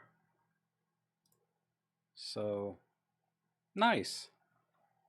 I like this shot. So if we kind of compare before and after, right? Oops, that's not the right button. This one. So the one on the right, the edit, I think, yeah, this wall here is just very distracting to what's actually in the picture. That's kind of interesting, and it's these tubes, right? This plumbing, and so color or black and white, depending what you like. Because I know some people they don't like black and white pictures, but this works as a color too. And if you have the raw image, you can kind of bring the reds back in a little better, and then this image would be perfect. Okay, nice shot. Let's move on.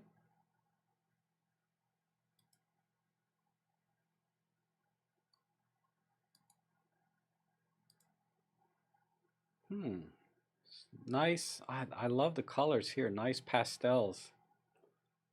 And it's a wide shot. You know, I've been liking the wide shots lately. So I don't know if I would do anything to this. Let me look at this full screen.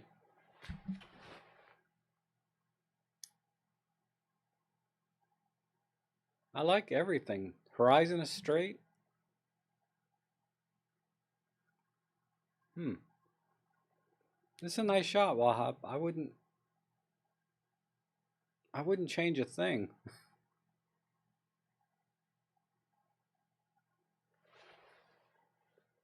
I mean, I don't like this part of the water at the bottom, but cropping it wider would be, yeah, Lou is saying the same thing. God, you and I are like on the same page, right? I mean, I could just crop it. Let me see what a 16 by 7 is. Whoops. I would just crop it a little bit wider like this. Split the horizon in half. And that's it.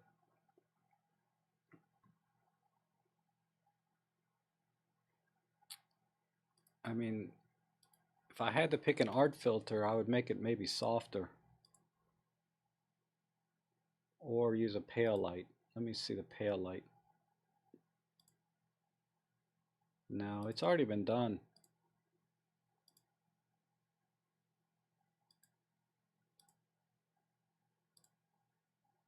Yeah, there's not much processing need to be done. Let me see what a full-on pale light does to it.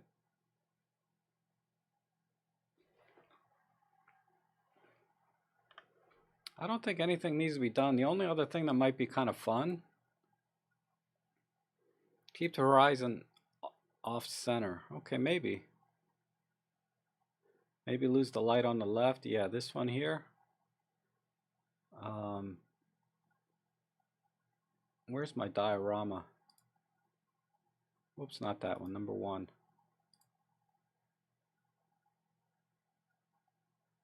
That doesn't help. So no filter. Crop out the left, that left light. No, 3, keep odds with only one part of one on the right. Not sure what you mean, Lauren, but I'll try cropping out this one light, maybe a little bit more.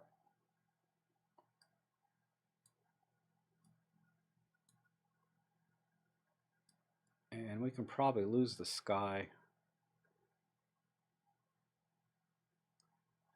I'm going to crop out that building too. Wow.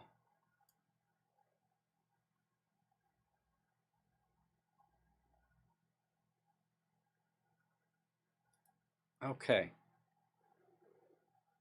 So we cropped out the building on the right, the light on the left, kept us horizon just off center.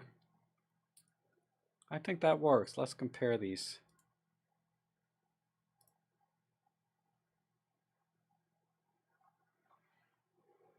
But processing wise, yeah, nothing to do. I think it's perfect the way it is. I wish I could make the sky a little bit different color. I can see some magenta in here. I wonder if, let's see if we can crank up the magenta.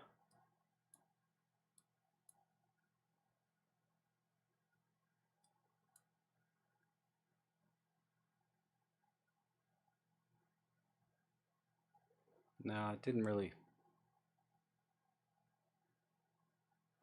Yeah, the reflections fill the space. Yeah, I agree. I think that works.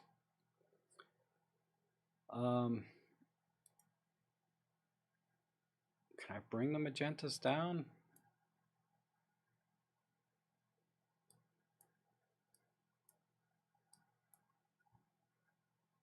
Bring the blues up.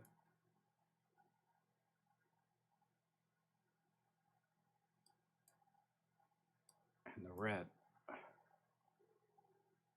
Okay, anyway, that didn't do much, but yeah.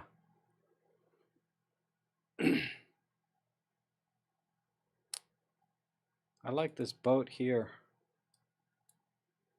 All this crusty, worn out paint and everything. I love that. But yeah, that's a great shot.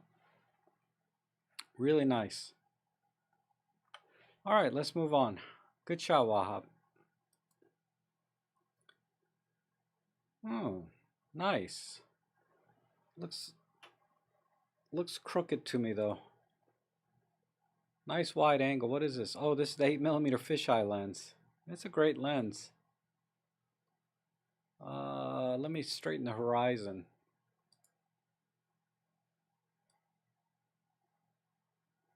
I mean, it's probably straight, but because of the way the coast is, it looks uneven. So I always like to try and find something. So we need to tilt it about like that. Yeah, the deep blue here in the back is really good, isn't it? I would warm up the picture a little bit because it's definitely, you know, golden hour. And we're seeing a little bit of the golden hour down here, but it's really, there's nothing up here. So all I would do is warm it up, and then I would definitely, gosh, everything is interesting here. The foreground, not, I mean, the foreground is giving us that golden hour kind of look. So let me just warm it up slightly.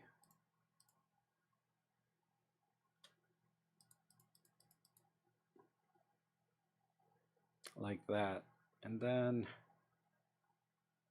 let me work with the curves a little bit.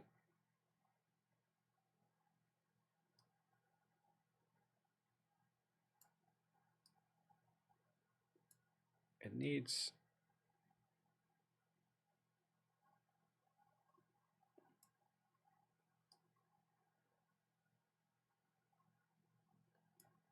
all right, that's that.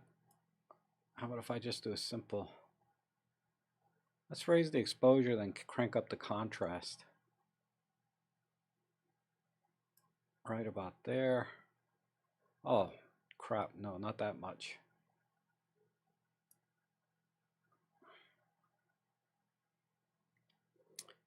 And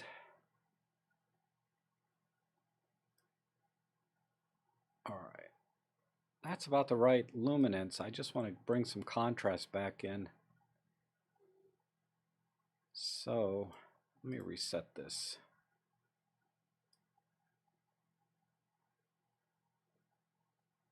Yeah, that's better. Let me brighten it up a little more.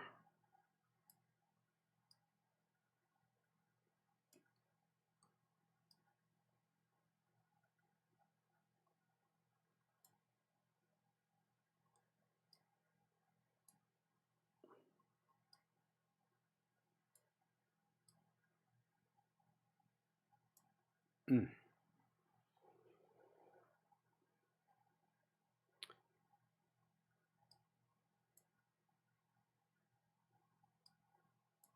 All right, I kind of clipped the highlights while I was doing this, dang it.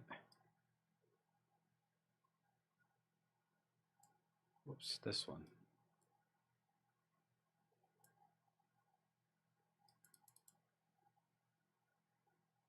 Oh, I clipped the highlights. So I went too much on the exposure.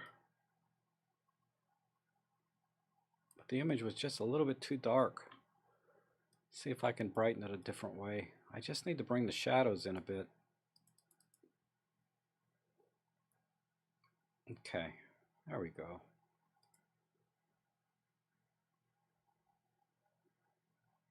And then I don't think we need this much foreground. And then the clouds are interesting up to about this line. So definitely I'm going to go wide.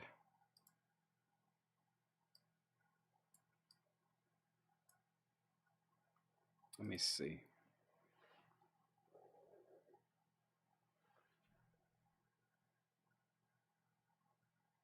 I think I like that. I'm not sure.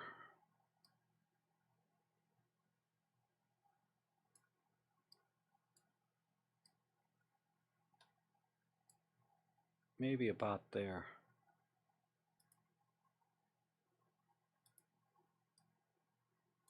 Because this cloud right here is not that interesting. Maybe about there. And then we're centered here.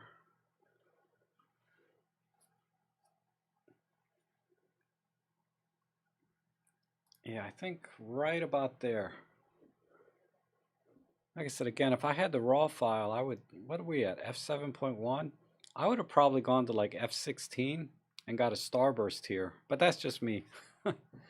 I think there's an art filter that has a starburst in it. Let me see. Which one is it?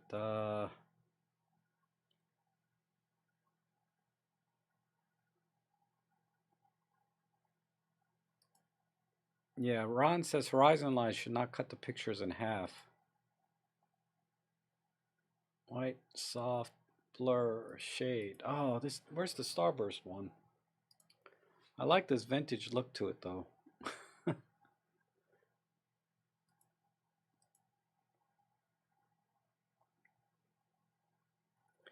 um, I'm trying to find the, ooh, what would red do? I love that filter. But anyhow, let's not get too creative. Let's just work with this. Um,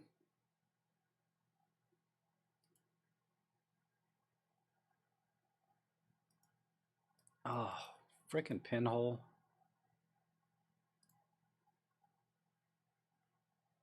I can't find the. I wonder if they took it out. There used to be an art. I can't remember which one it was. There used to be an art filter with a starburst effect. Um, this cloud patch here, yeah, it's a little bit off. It'd be nice if this were all blue.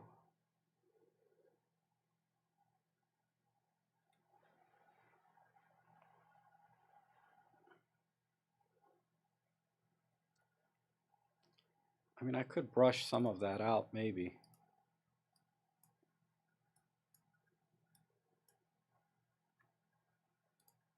But I don't think I can do it in a way that I can't do it with workspace in a way that would look good.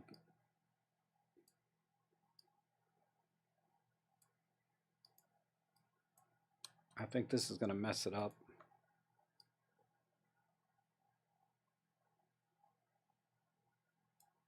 There.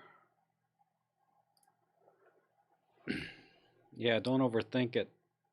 And a little bit warmer. Yeah, I agree. I added a little bit of warmth, but a little bit more wouldn't hurt. Maybe this and a little bit of magenta.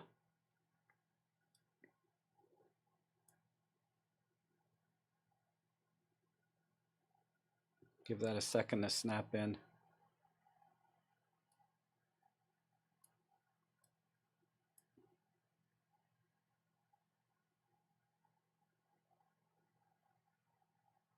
Almost there. Come on. All right, there we go. I think that works. And then in a raw file, I would bring some of the highlights back around here. But yeah, I think that looks really good.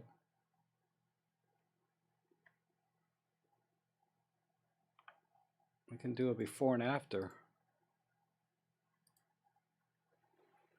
But yeah, basically warm it up, brighten it up a little bit, and that's it. I think that looks good. Because before it was a little bit too much rock. Oh, I messed up the brushing on the clouds, but you get the idea. I think that works. All right, let's move on to the next one.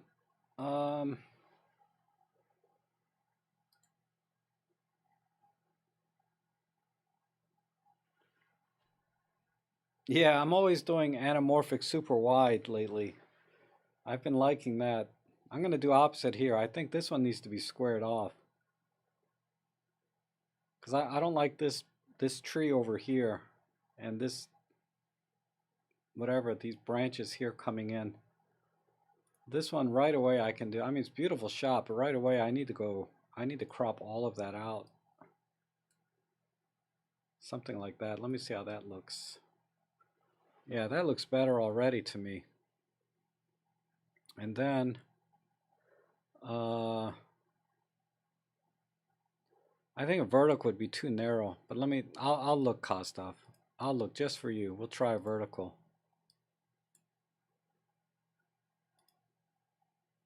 Okay, that kind of works. It's a little bit too much headroom up here.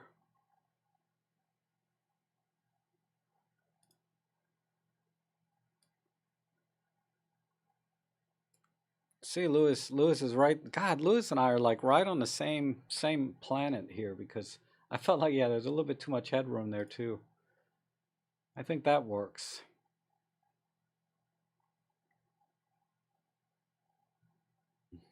Okay, Rick, thanks for the feedback. Okay, let's punch it up a bit. This needs some dehaze. Definitely needs dehaze. Where's my dehaze? And then I'll work with the curves.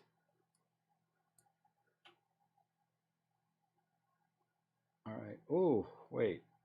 That had a weird effect. Because it looks like it focused on this branch here and not on the couple. So we misfocused just a little bit.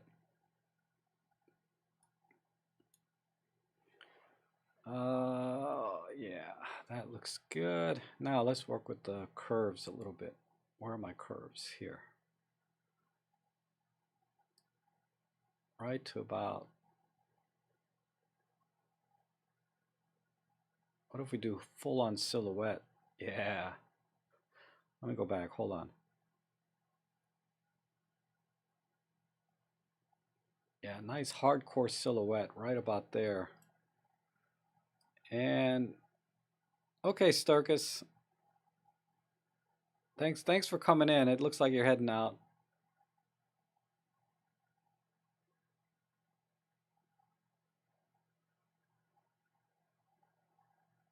No, I don't want to lose any of the sky. I want to bring these trees back in a little bit. These are blue, so I wonder if I can do... Can I give that effect to the bottom third of the picture? Not sure what you mean. So let me get to luminance, see if I can bring some of the blue back in.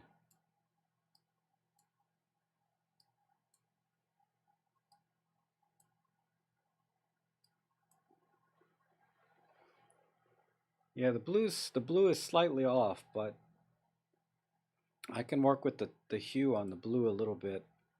We just need to warm it up a little bit, right?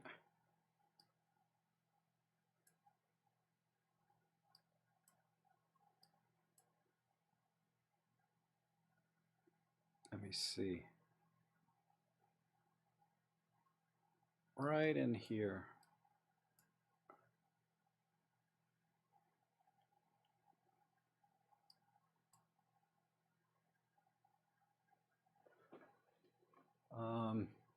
Crap, that's not working.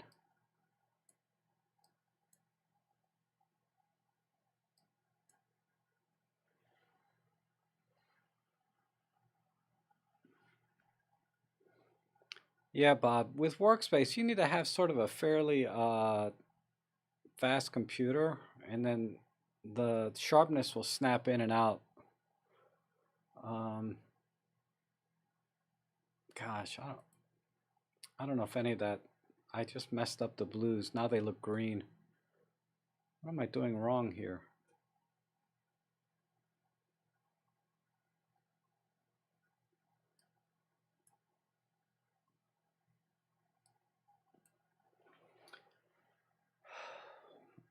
I mean, the white balance is way off in the shade, relatively speaking. Ah, that gave it a...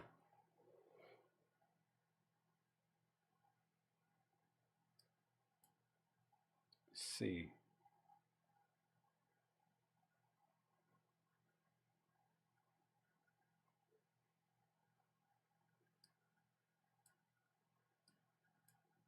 And then let's move the greens into the yellow.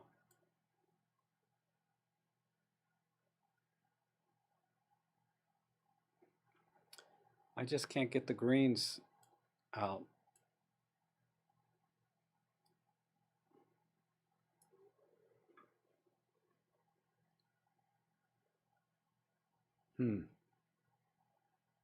Something like this, though.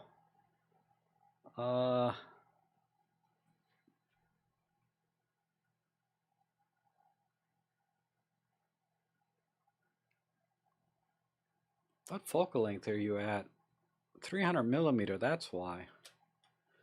So I was trying to figure out why there's so much, what am I thinking? 300 millimeter f2.8. Oh, you're using the 40 to 150 f2.8. Because I was trying to figure out why is the white balance so drastic between the shadows and the highlights. It's because everything's compressed and you're really far away.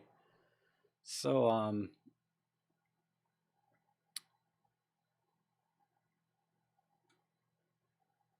yeah, you're right, James. It's about these two people here.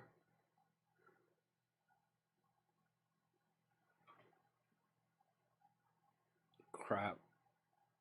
I don't know if black and white. Let me see what black and white does. Because I just can't get the colors the way I want. Let me go into luminance and pull these down.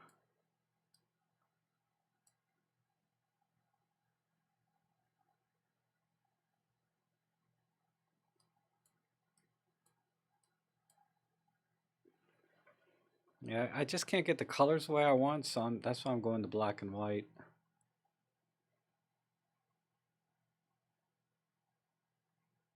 You like the color better, Kostov? I don't know. I like the sunset color, but I didn't like the trees. Well, sepia is not bad. I bet gentle sepia would do better, but gentle sepia generally works good with raw files. It doesn't normally do a good job with the JPEGs.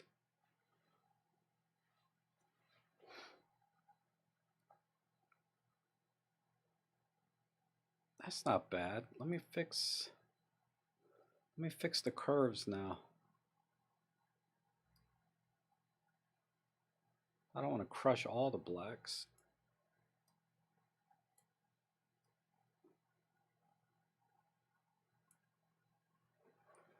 That's not bad.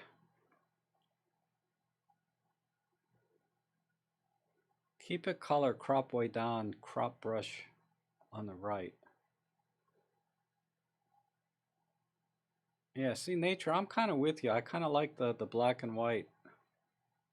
But this gentle sepia is not bad, but I agree with the cropping a little bit.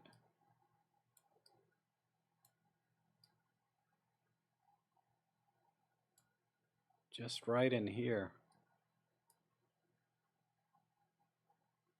So now we have kind of the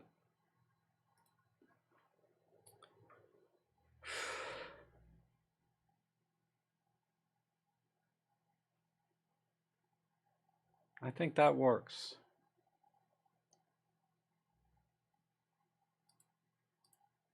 I mean, the color image, let me go back to color with this crop. The color's not bad. I like the black and white better. Let me look at that again.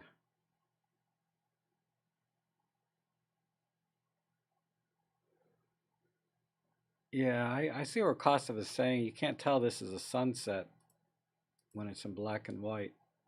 But now that we've kind of cropped it down more, this part is not bothering me as much.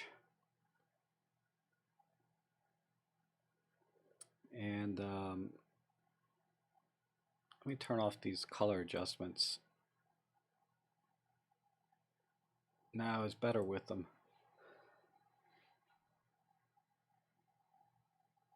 I mean, I kind of messed. Well, that's not me. That's the focus here and here.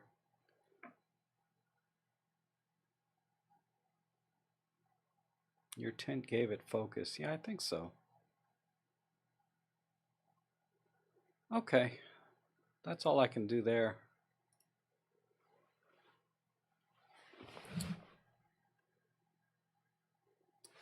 I think this is a better shot on the right. This original shot is great, but yeah, all of this is just all junk here. So if we crop in right here, cut off this bush a little bit more. I like this bike here and everything. It looks good. Okay. Color is messy. Yeah, it could go either way for me. And no trash cans. Right. It could go either way for me. I like it in black and white and in color. If it was black and white, I'd work it a little more, but I think the color ultimately is the way to go.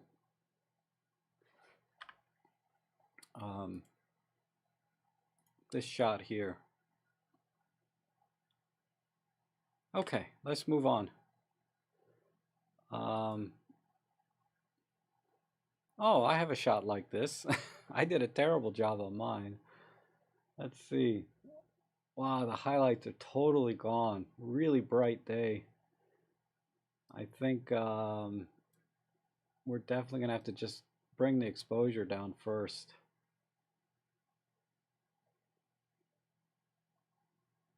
Oof. This is so overexposed. I don't know if I can do anything. You see this huge spike here in the histogram? Well, I guess down here is easier to see. But let's do this. Bring that in. Where are my colors? See if I can bring any of this. Where am I on luminance? Wait. Yeah, I'm on luminance. And the greens.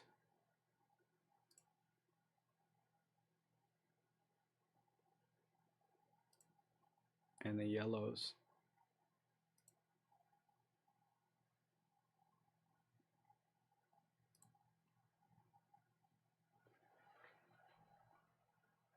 So yeah, there's a lot of blown out stuff in the grass, and the sky is totally gone. So it would have been best. Let me see. Was this on auto exposure? I can't tell. Oh, here's the problem. You dialed in one EV because I think you're trying to save the detail here in the barn, but you sacrificed everything else. So if the barn was your main interest, I would just crop in on the barn.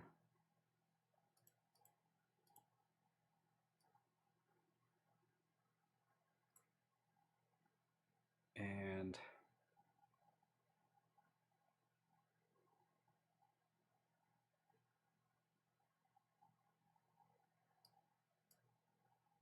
yeah, everybody wants to try black and white. Yeah, I was getting there.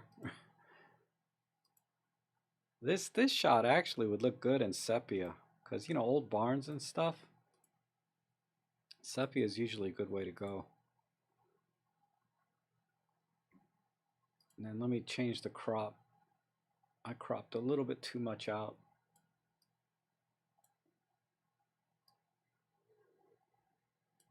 Maybe this corner. Let's see what that looks like. I think this works. And let's bring the barn back in.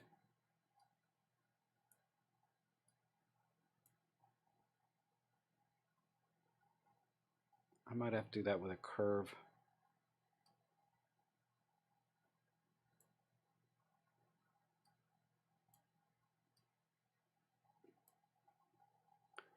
All right. And a pin, you know, a pinhole would help a little bit. Yeah, it looks like an infrared shot, right?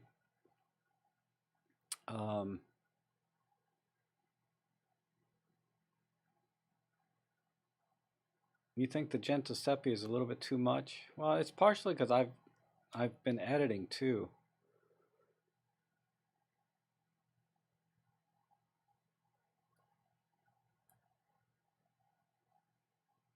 No.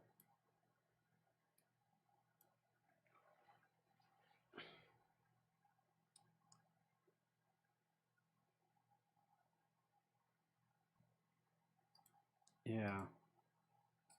Yeah, the pinhole effect. That or white. I would go white.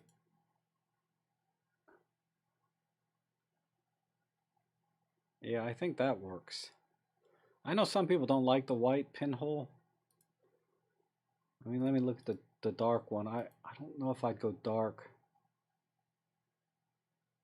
Yeah, I don't. I like the white pinhole better. And out of frame.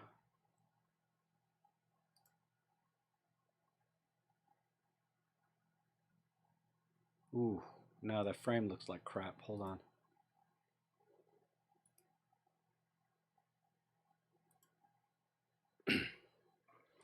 So yeah, I like this. I like this better. And then let's compare. This is probably where I would finish.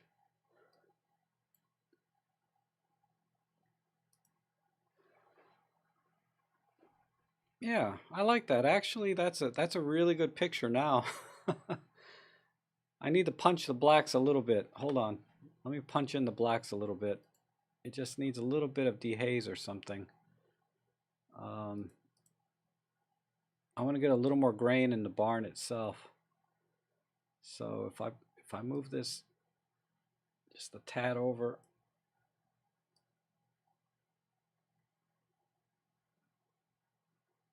Yeah, there we go. Now we got it.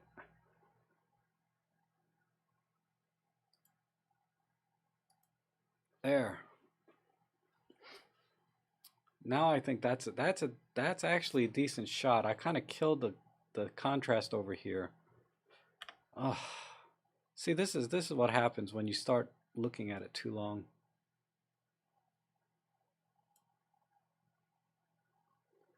I have to bring the blacks in this way.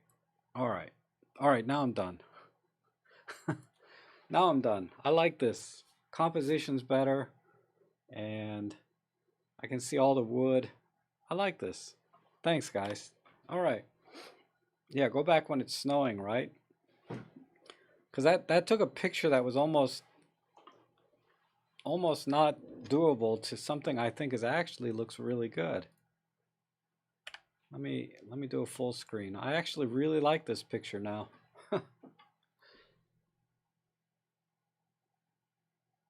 Yeah, I like this a lot actually. This I would frame. Goes to show you, you know, sometimes you get a picture that looks like it's not going to make it to something that's actually, I think I would frame this. All right, let's go to the next one. Oh, thanks, Trevor. Yeah, that was a tough shot at first, but once you start looking at it, it's not bad. So good job. Who was that? That was, oh, Anthony. Okay. Yeah, good job, Anthony. I think you got the right eye. You saw something there, but it just needed a little bit of work with it. And I'm not the most creative person, so for me to be able to get a shot that I really like out of something like that, it's really a good shot. Okay, here we have a storm and a lighthouse, right? What's in here? Lighthouse and a boat. I'm just trying to see what's going on in here. Okay. And then another boat. Sheplers. This is a sharp picture. But this is another one where very high dynamic range, right? You have like probably the sun. Where's the shadow?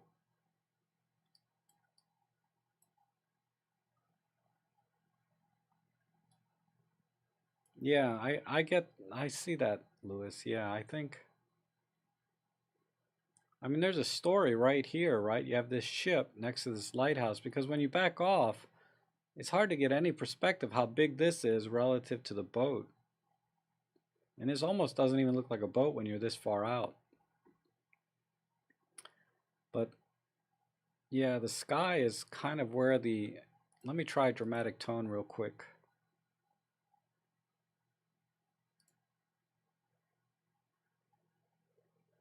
Ooh,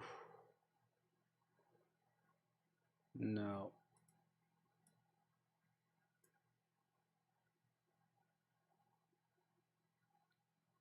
That's interesting. How about a grainy too? No.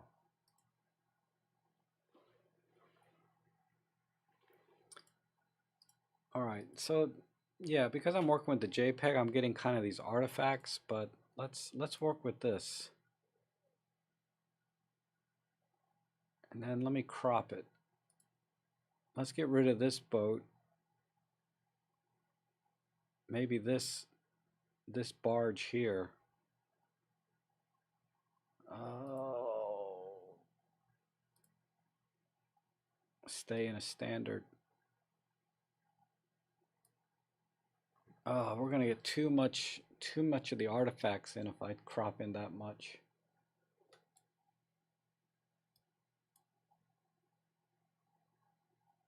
Let me see how that looks.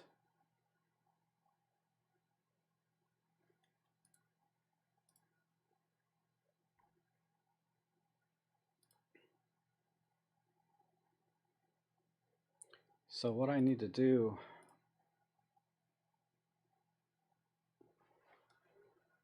is we need like a bajillion dehaze. So I really want to bring out the textures in the clouds. How about a bunch of clarity? Just a hair too much. And definitely go monochrome. No. What if we warm it up slightly?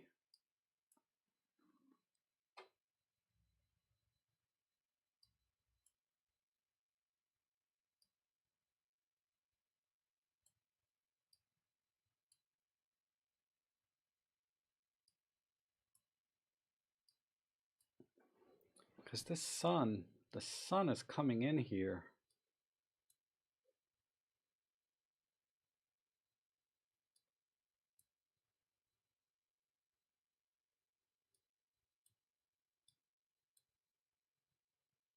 I think that's all I can do here and fix the spot.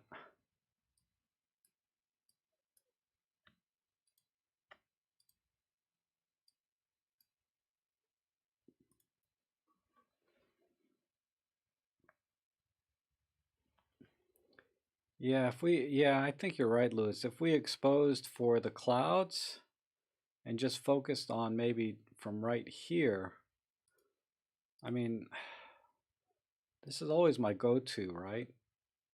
But we have this picture here, which I think is one picture, like you're saying.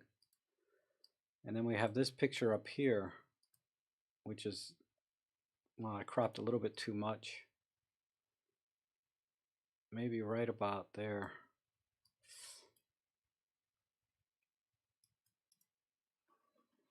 But this, it wasn't exposed too well for this part here.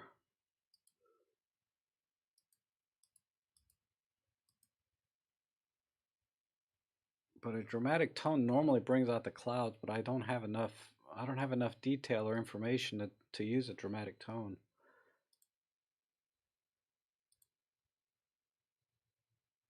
Let's try a square. Let me see what happens. Or vertical.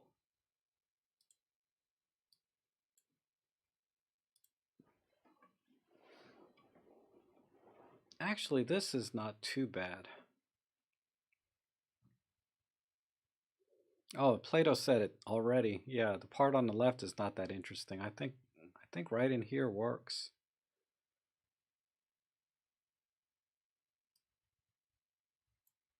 Maybe a little more warmth.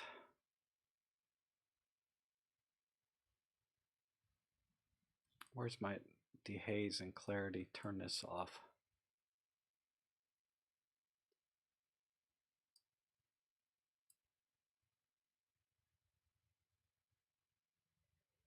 Ah, okay.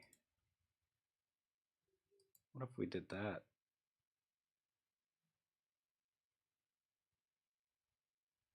That's kind of there. No.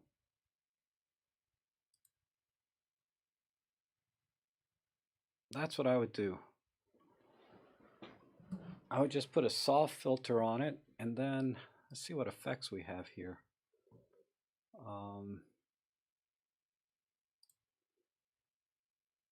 Add a white edge.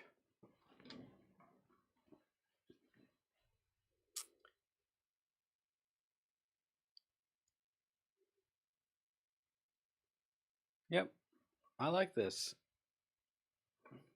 Oh, my battery's gone. Okay.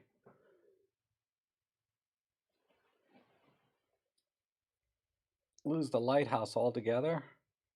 No, I think this works with what's going on. I mean, I gotta fix that spot.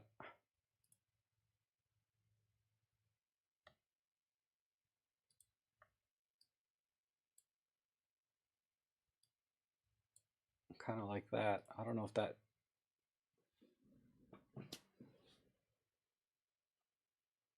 Yeah. So you have to work that dust spot a little bit better than I did, but that's the right idea. I think that works. Let me change my battery. We only got one more picture to go. But I'll put up the before and after while I change my battery.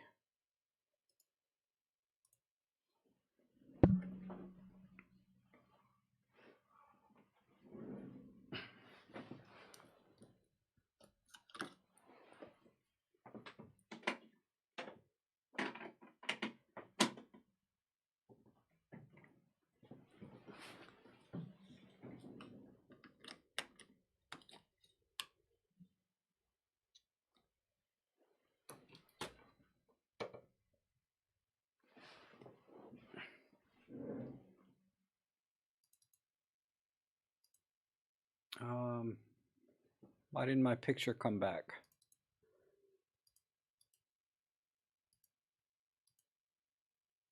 Okay. All right. Yeah, I think a lot to be learned about composition in this pic. Yeah. You don't like the soft focus, Bob? I like it a lot, actually. Because the problem with this image is just too punchy. So I'm just softening it up. If I had the raw image, I think I could probably recover the sky and everything a lot better. And because when I was trying to recover the sky with this image, I was getting too many artifacts, and it just didn't look good working with a JPEG. I think if working with the raw file, we could have definitely brought a lot more in the clouds back and made it more interesting. Yeah, the threatening sky. There's definitely no threatening sky in this image, right? I'd have to take all the warmth out of the image because I did crank a lot of warmth in it. And then let me bring the tone curve in. Something like that. Maybe put a little bit more warmth back in.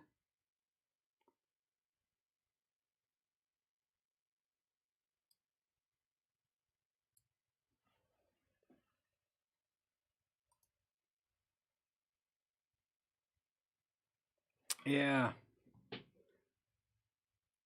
I agree. Something's just not right though, the color or something.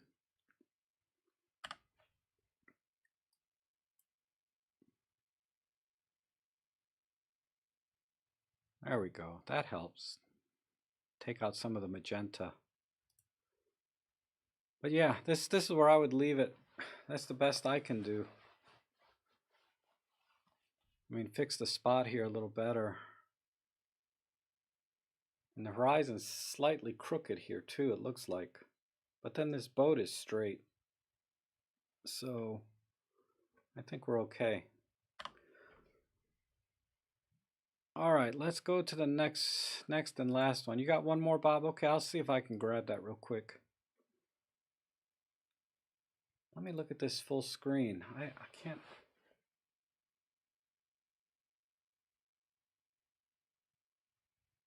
There's some geometry here. I like.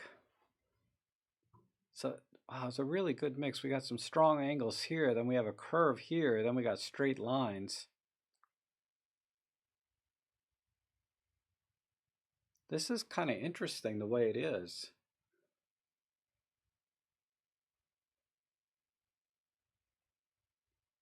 I like the mix of geometry actually. I like this line up here.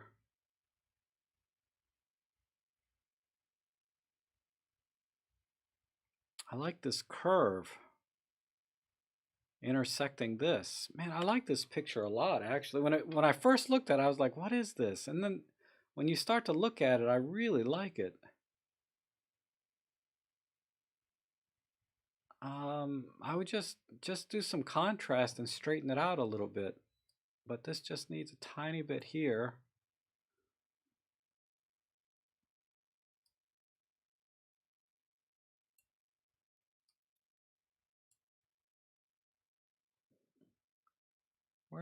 What am I?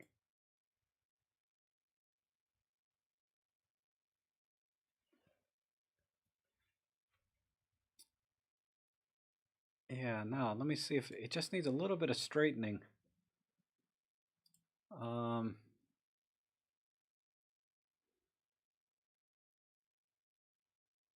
Yeah, it looks like it's a pillar in the foreground. Oops, I'm going the wrong way.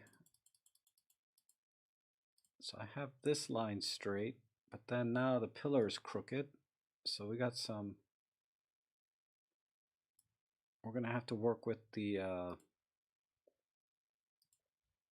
where is it? Here. Some distortion correction. So I need to squeeze the bottom a little bit. Oops, wrong way, this way.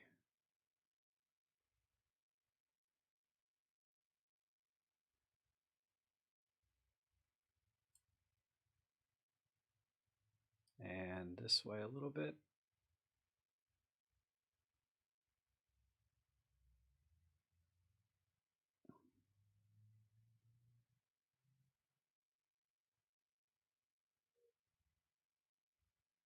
All right, there we go.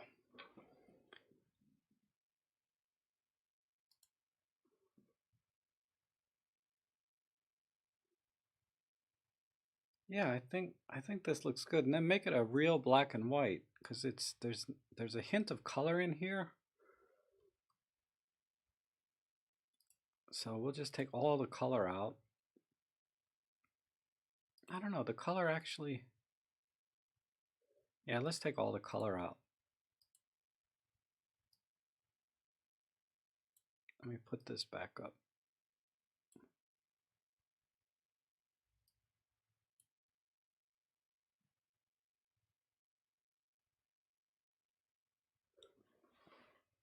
Okay.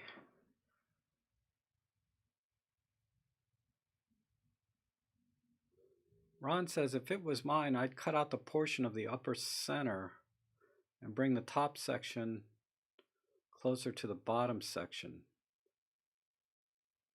I'd crop out the top portion, top upper center, and bring in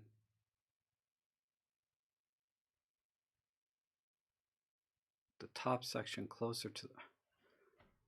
I'm very confused by that suggestion there, Ron. I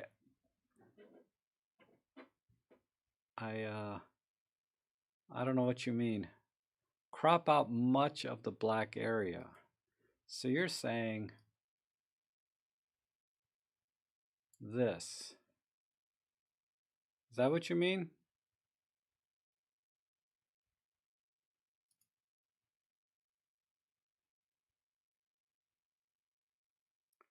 I don't... The black section is rather large. I don't know. I think Ron means take out most of the middle third.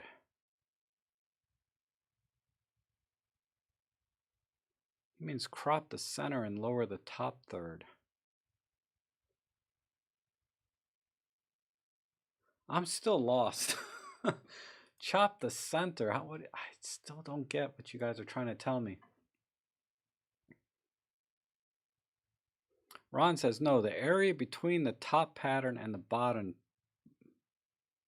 pattern.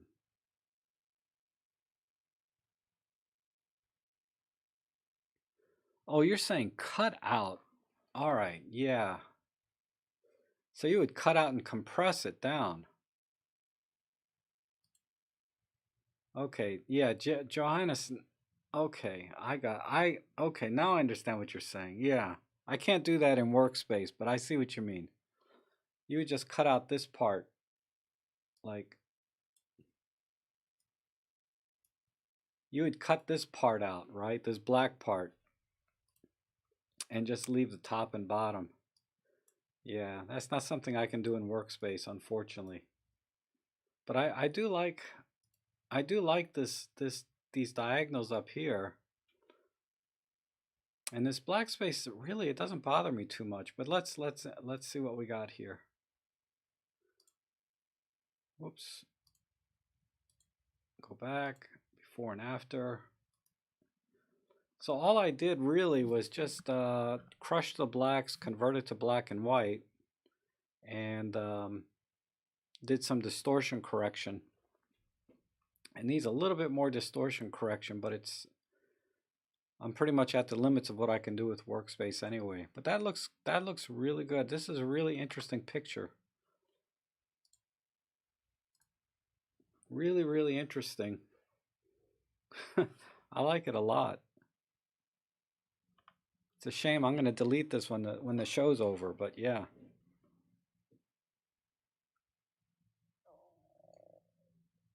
The black section has details that should be made more visible. Well, I guess I could bring it in with the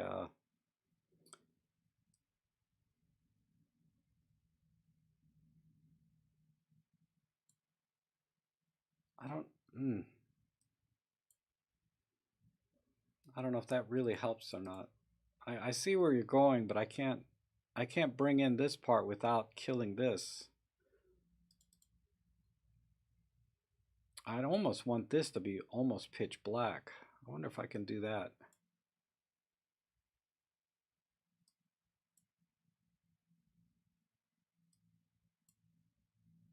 Yeah, that works. So that's my final draft.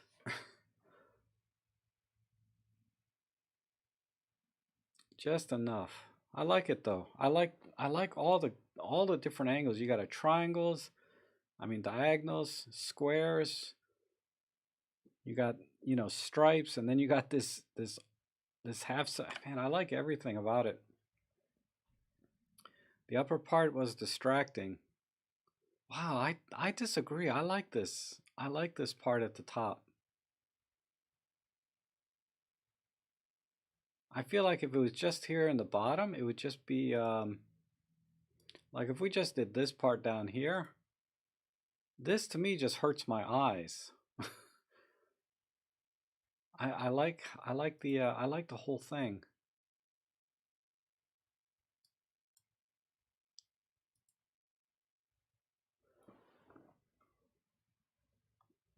Yeah, Trevor, you and I think we like it. No, back to how you cropped it was perfect. You like that square crop, huh? Which crop? You like it the way it is now, the full on vertical, or did you like it when I had it squared off? Talking to Arthur.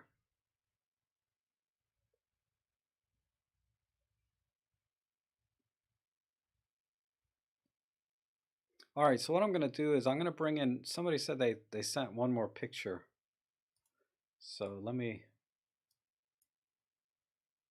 download that real quick.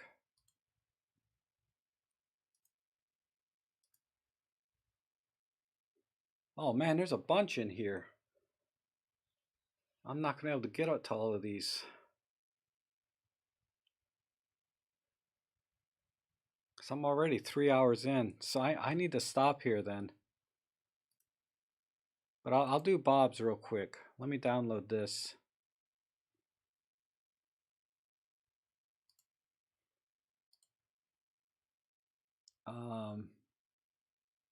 Man, there's some nice shots in here though. But I'll have to come back to those next week. So let me.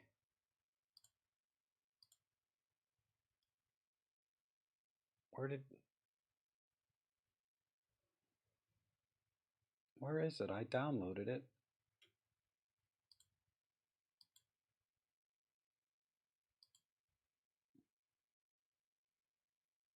How come it's not showing?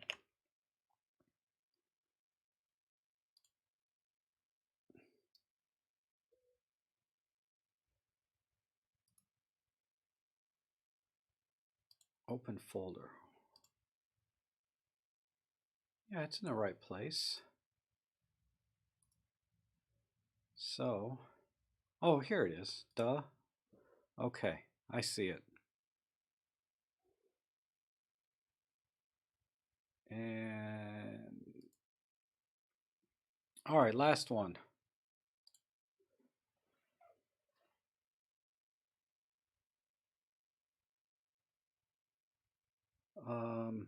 Okay. So we have some patterns here. We have this tree.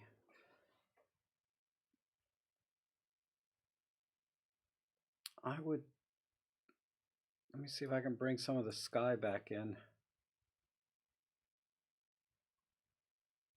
One luminance, luminance.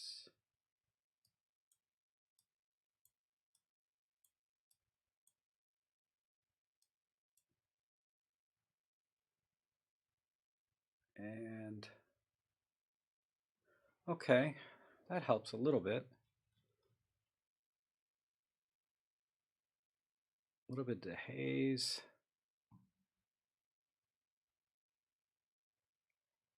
Yeah, I'm just trying to bring the sky back in.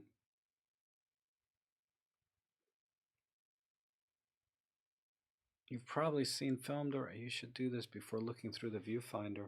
Yeah.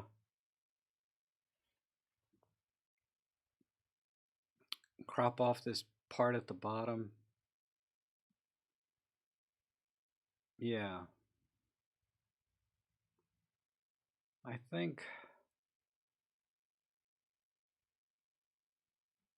I don't know what you mean, Lewis, by color's not the main point. I don't think black and white would look good on this, because the contrast is kind of, let me do black and white and put a red filter. Let me see what that does. Okay, Arthur, you like it squared off? Okay.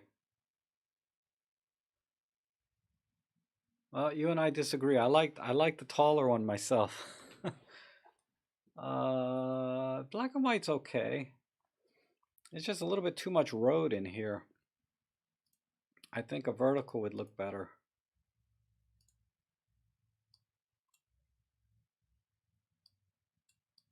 Oh, something like that. Let me see. No, no. That's terrible. Hold on. What else do we have here?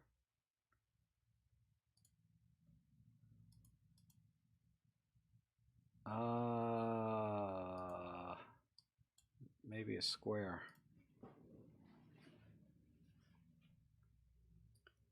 That works a little better.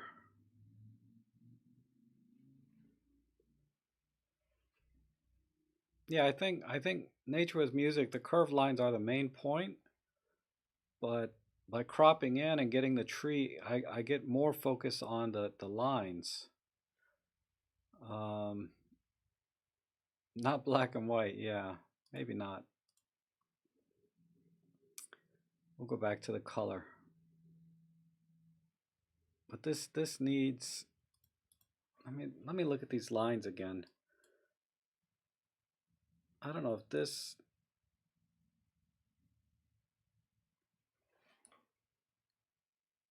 I don't think this side works. I like the other side better.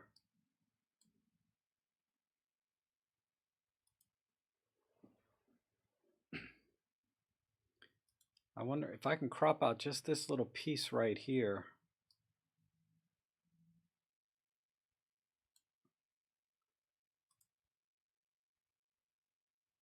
Almost.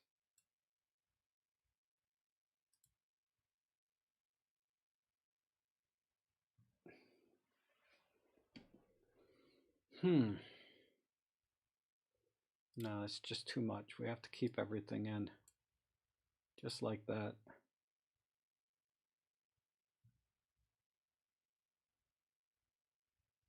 Gone a little lower, maybe. Just a slight shift, right? Right about there. Yeah, okay, that works. And this picture needs something different, though. I need to bring this might be too much, but let me see. Soft focus maybe. No, it kind of works for the sky, but it's not working for the tracks. So the only other thing would be, that would be blue, this would be,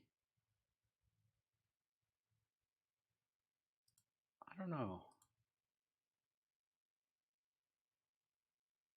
In between now, Rob, as the left of the tree is irrelevant. I kind of agree with that, but when I cut off a little bit of that tree right there, I feel like it's just too much road now. I like the tree.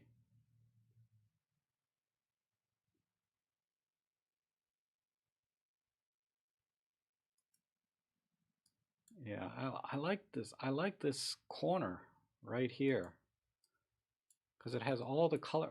Come on, why isn't this crop? It has all the color from the sky and everything in there. I really like this corner.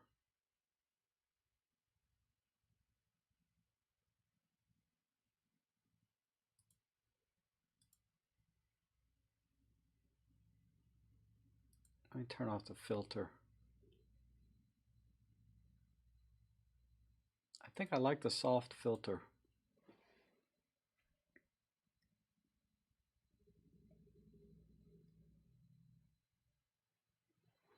That to me works, Bob.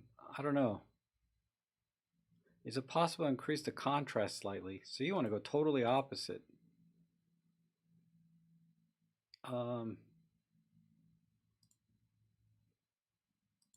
I can do soft focus and then increase the contrast right here.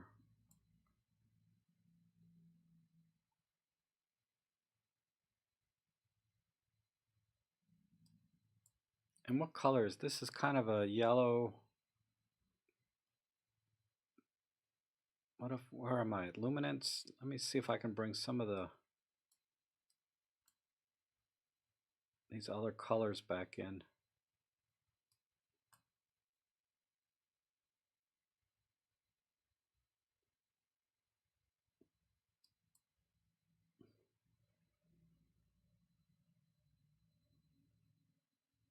Yes, move center to the right.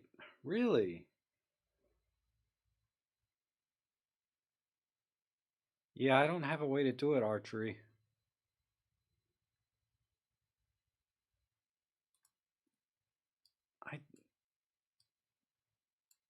I don't like this crop over here. You guys like this crop better?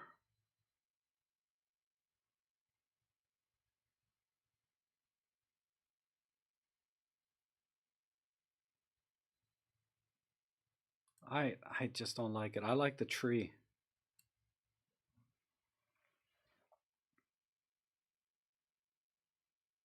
Let me read that again. Move. Yes, but a bit more to the left. So you're thinking right there?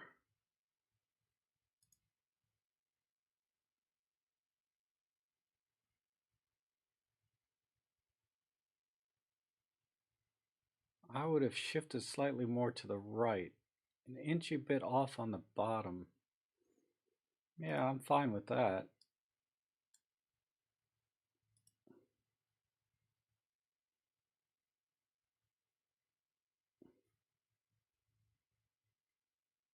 This kind of works. I just don't think the tracks are all that interesting.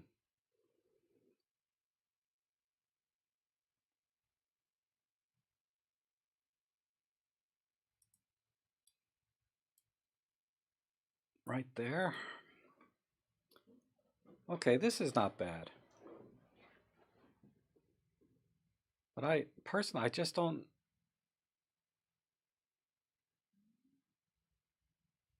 In between.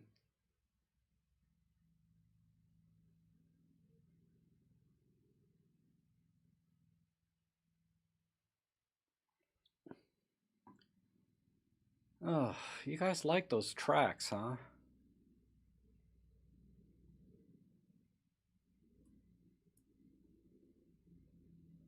I mean, if...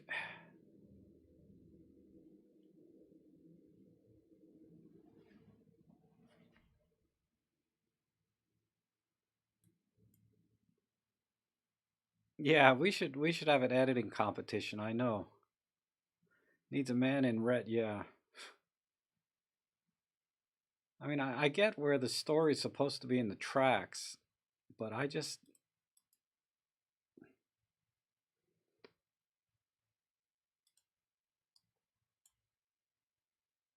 How about that? Now it's all about the track, pretty much. Let's crop it even tighter. 16 by 9.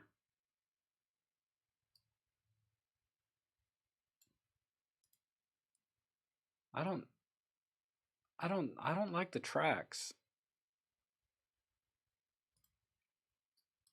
I think the original way I had it.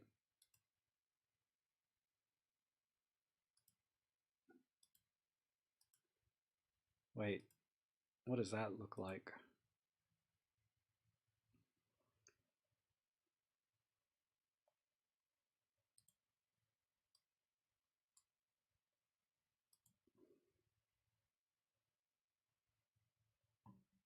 I don't like any of those.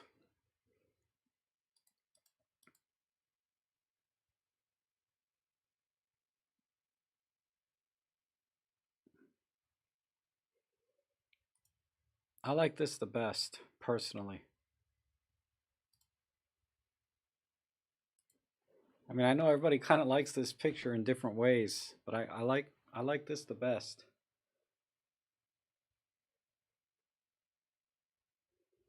I mean, personally, I liked it cropped a whole lot different. I really liked it cropped diagonally. I can try. We'll go Dutch angle. That's actually kind of interesting. I know you were just kidding, but I think this is actually kind of interesting. Um,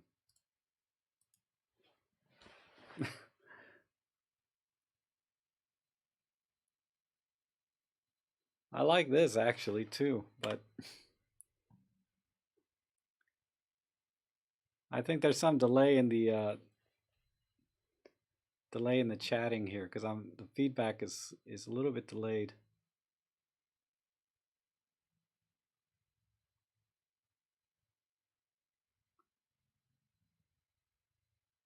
Let me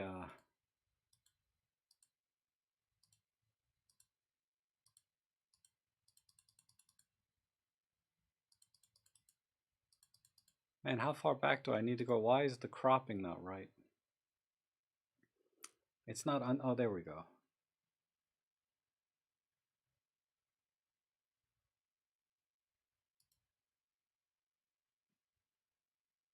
All right, guys. I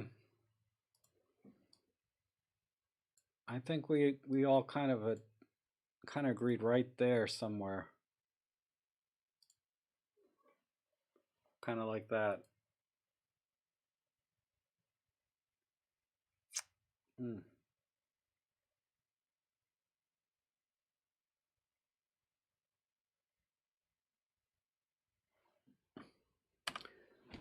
All right, let's end it there.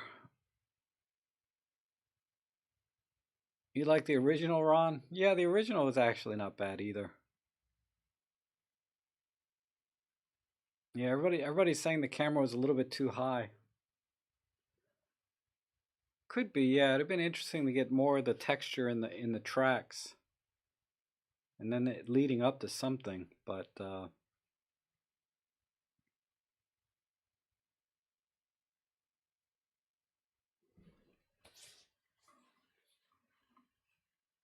yeah, I like the angled one too, Rick. That actually kind of worked. I mean, if this was like a 24-hour live stream, I'd probably spend a lot more time on this image, and we could probably get this to work. Too much back to the left. Yeah. Yeah, I didn't frame it quite exactly the same as before. Right about there.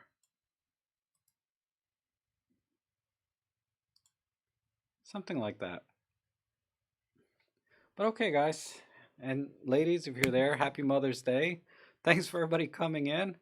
I'll be back on Thursday, and we'll do some more chat and edits. Thanks again for joining.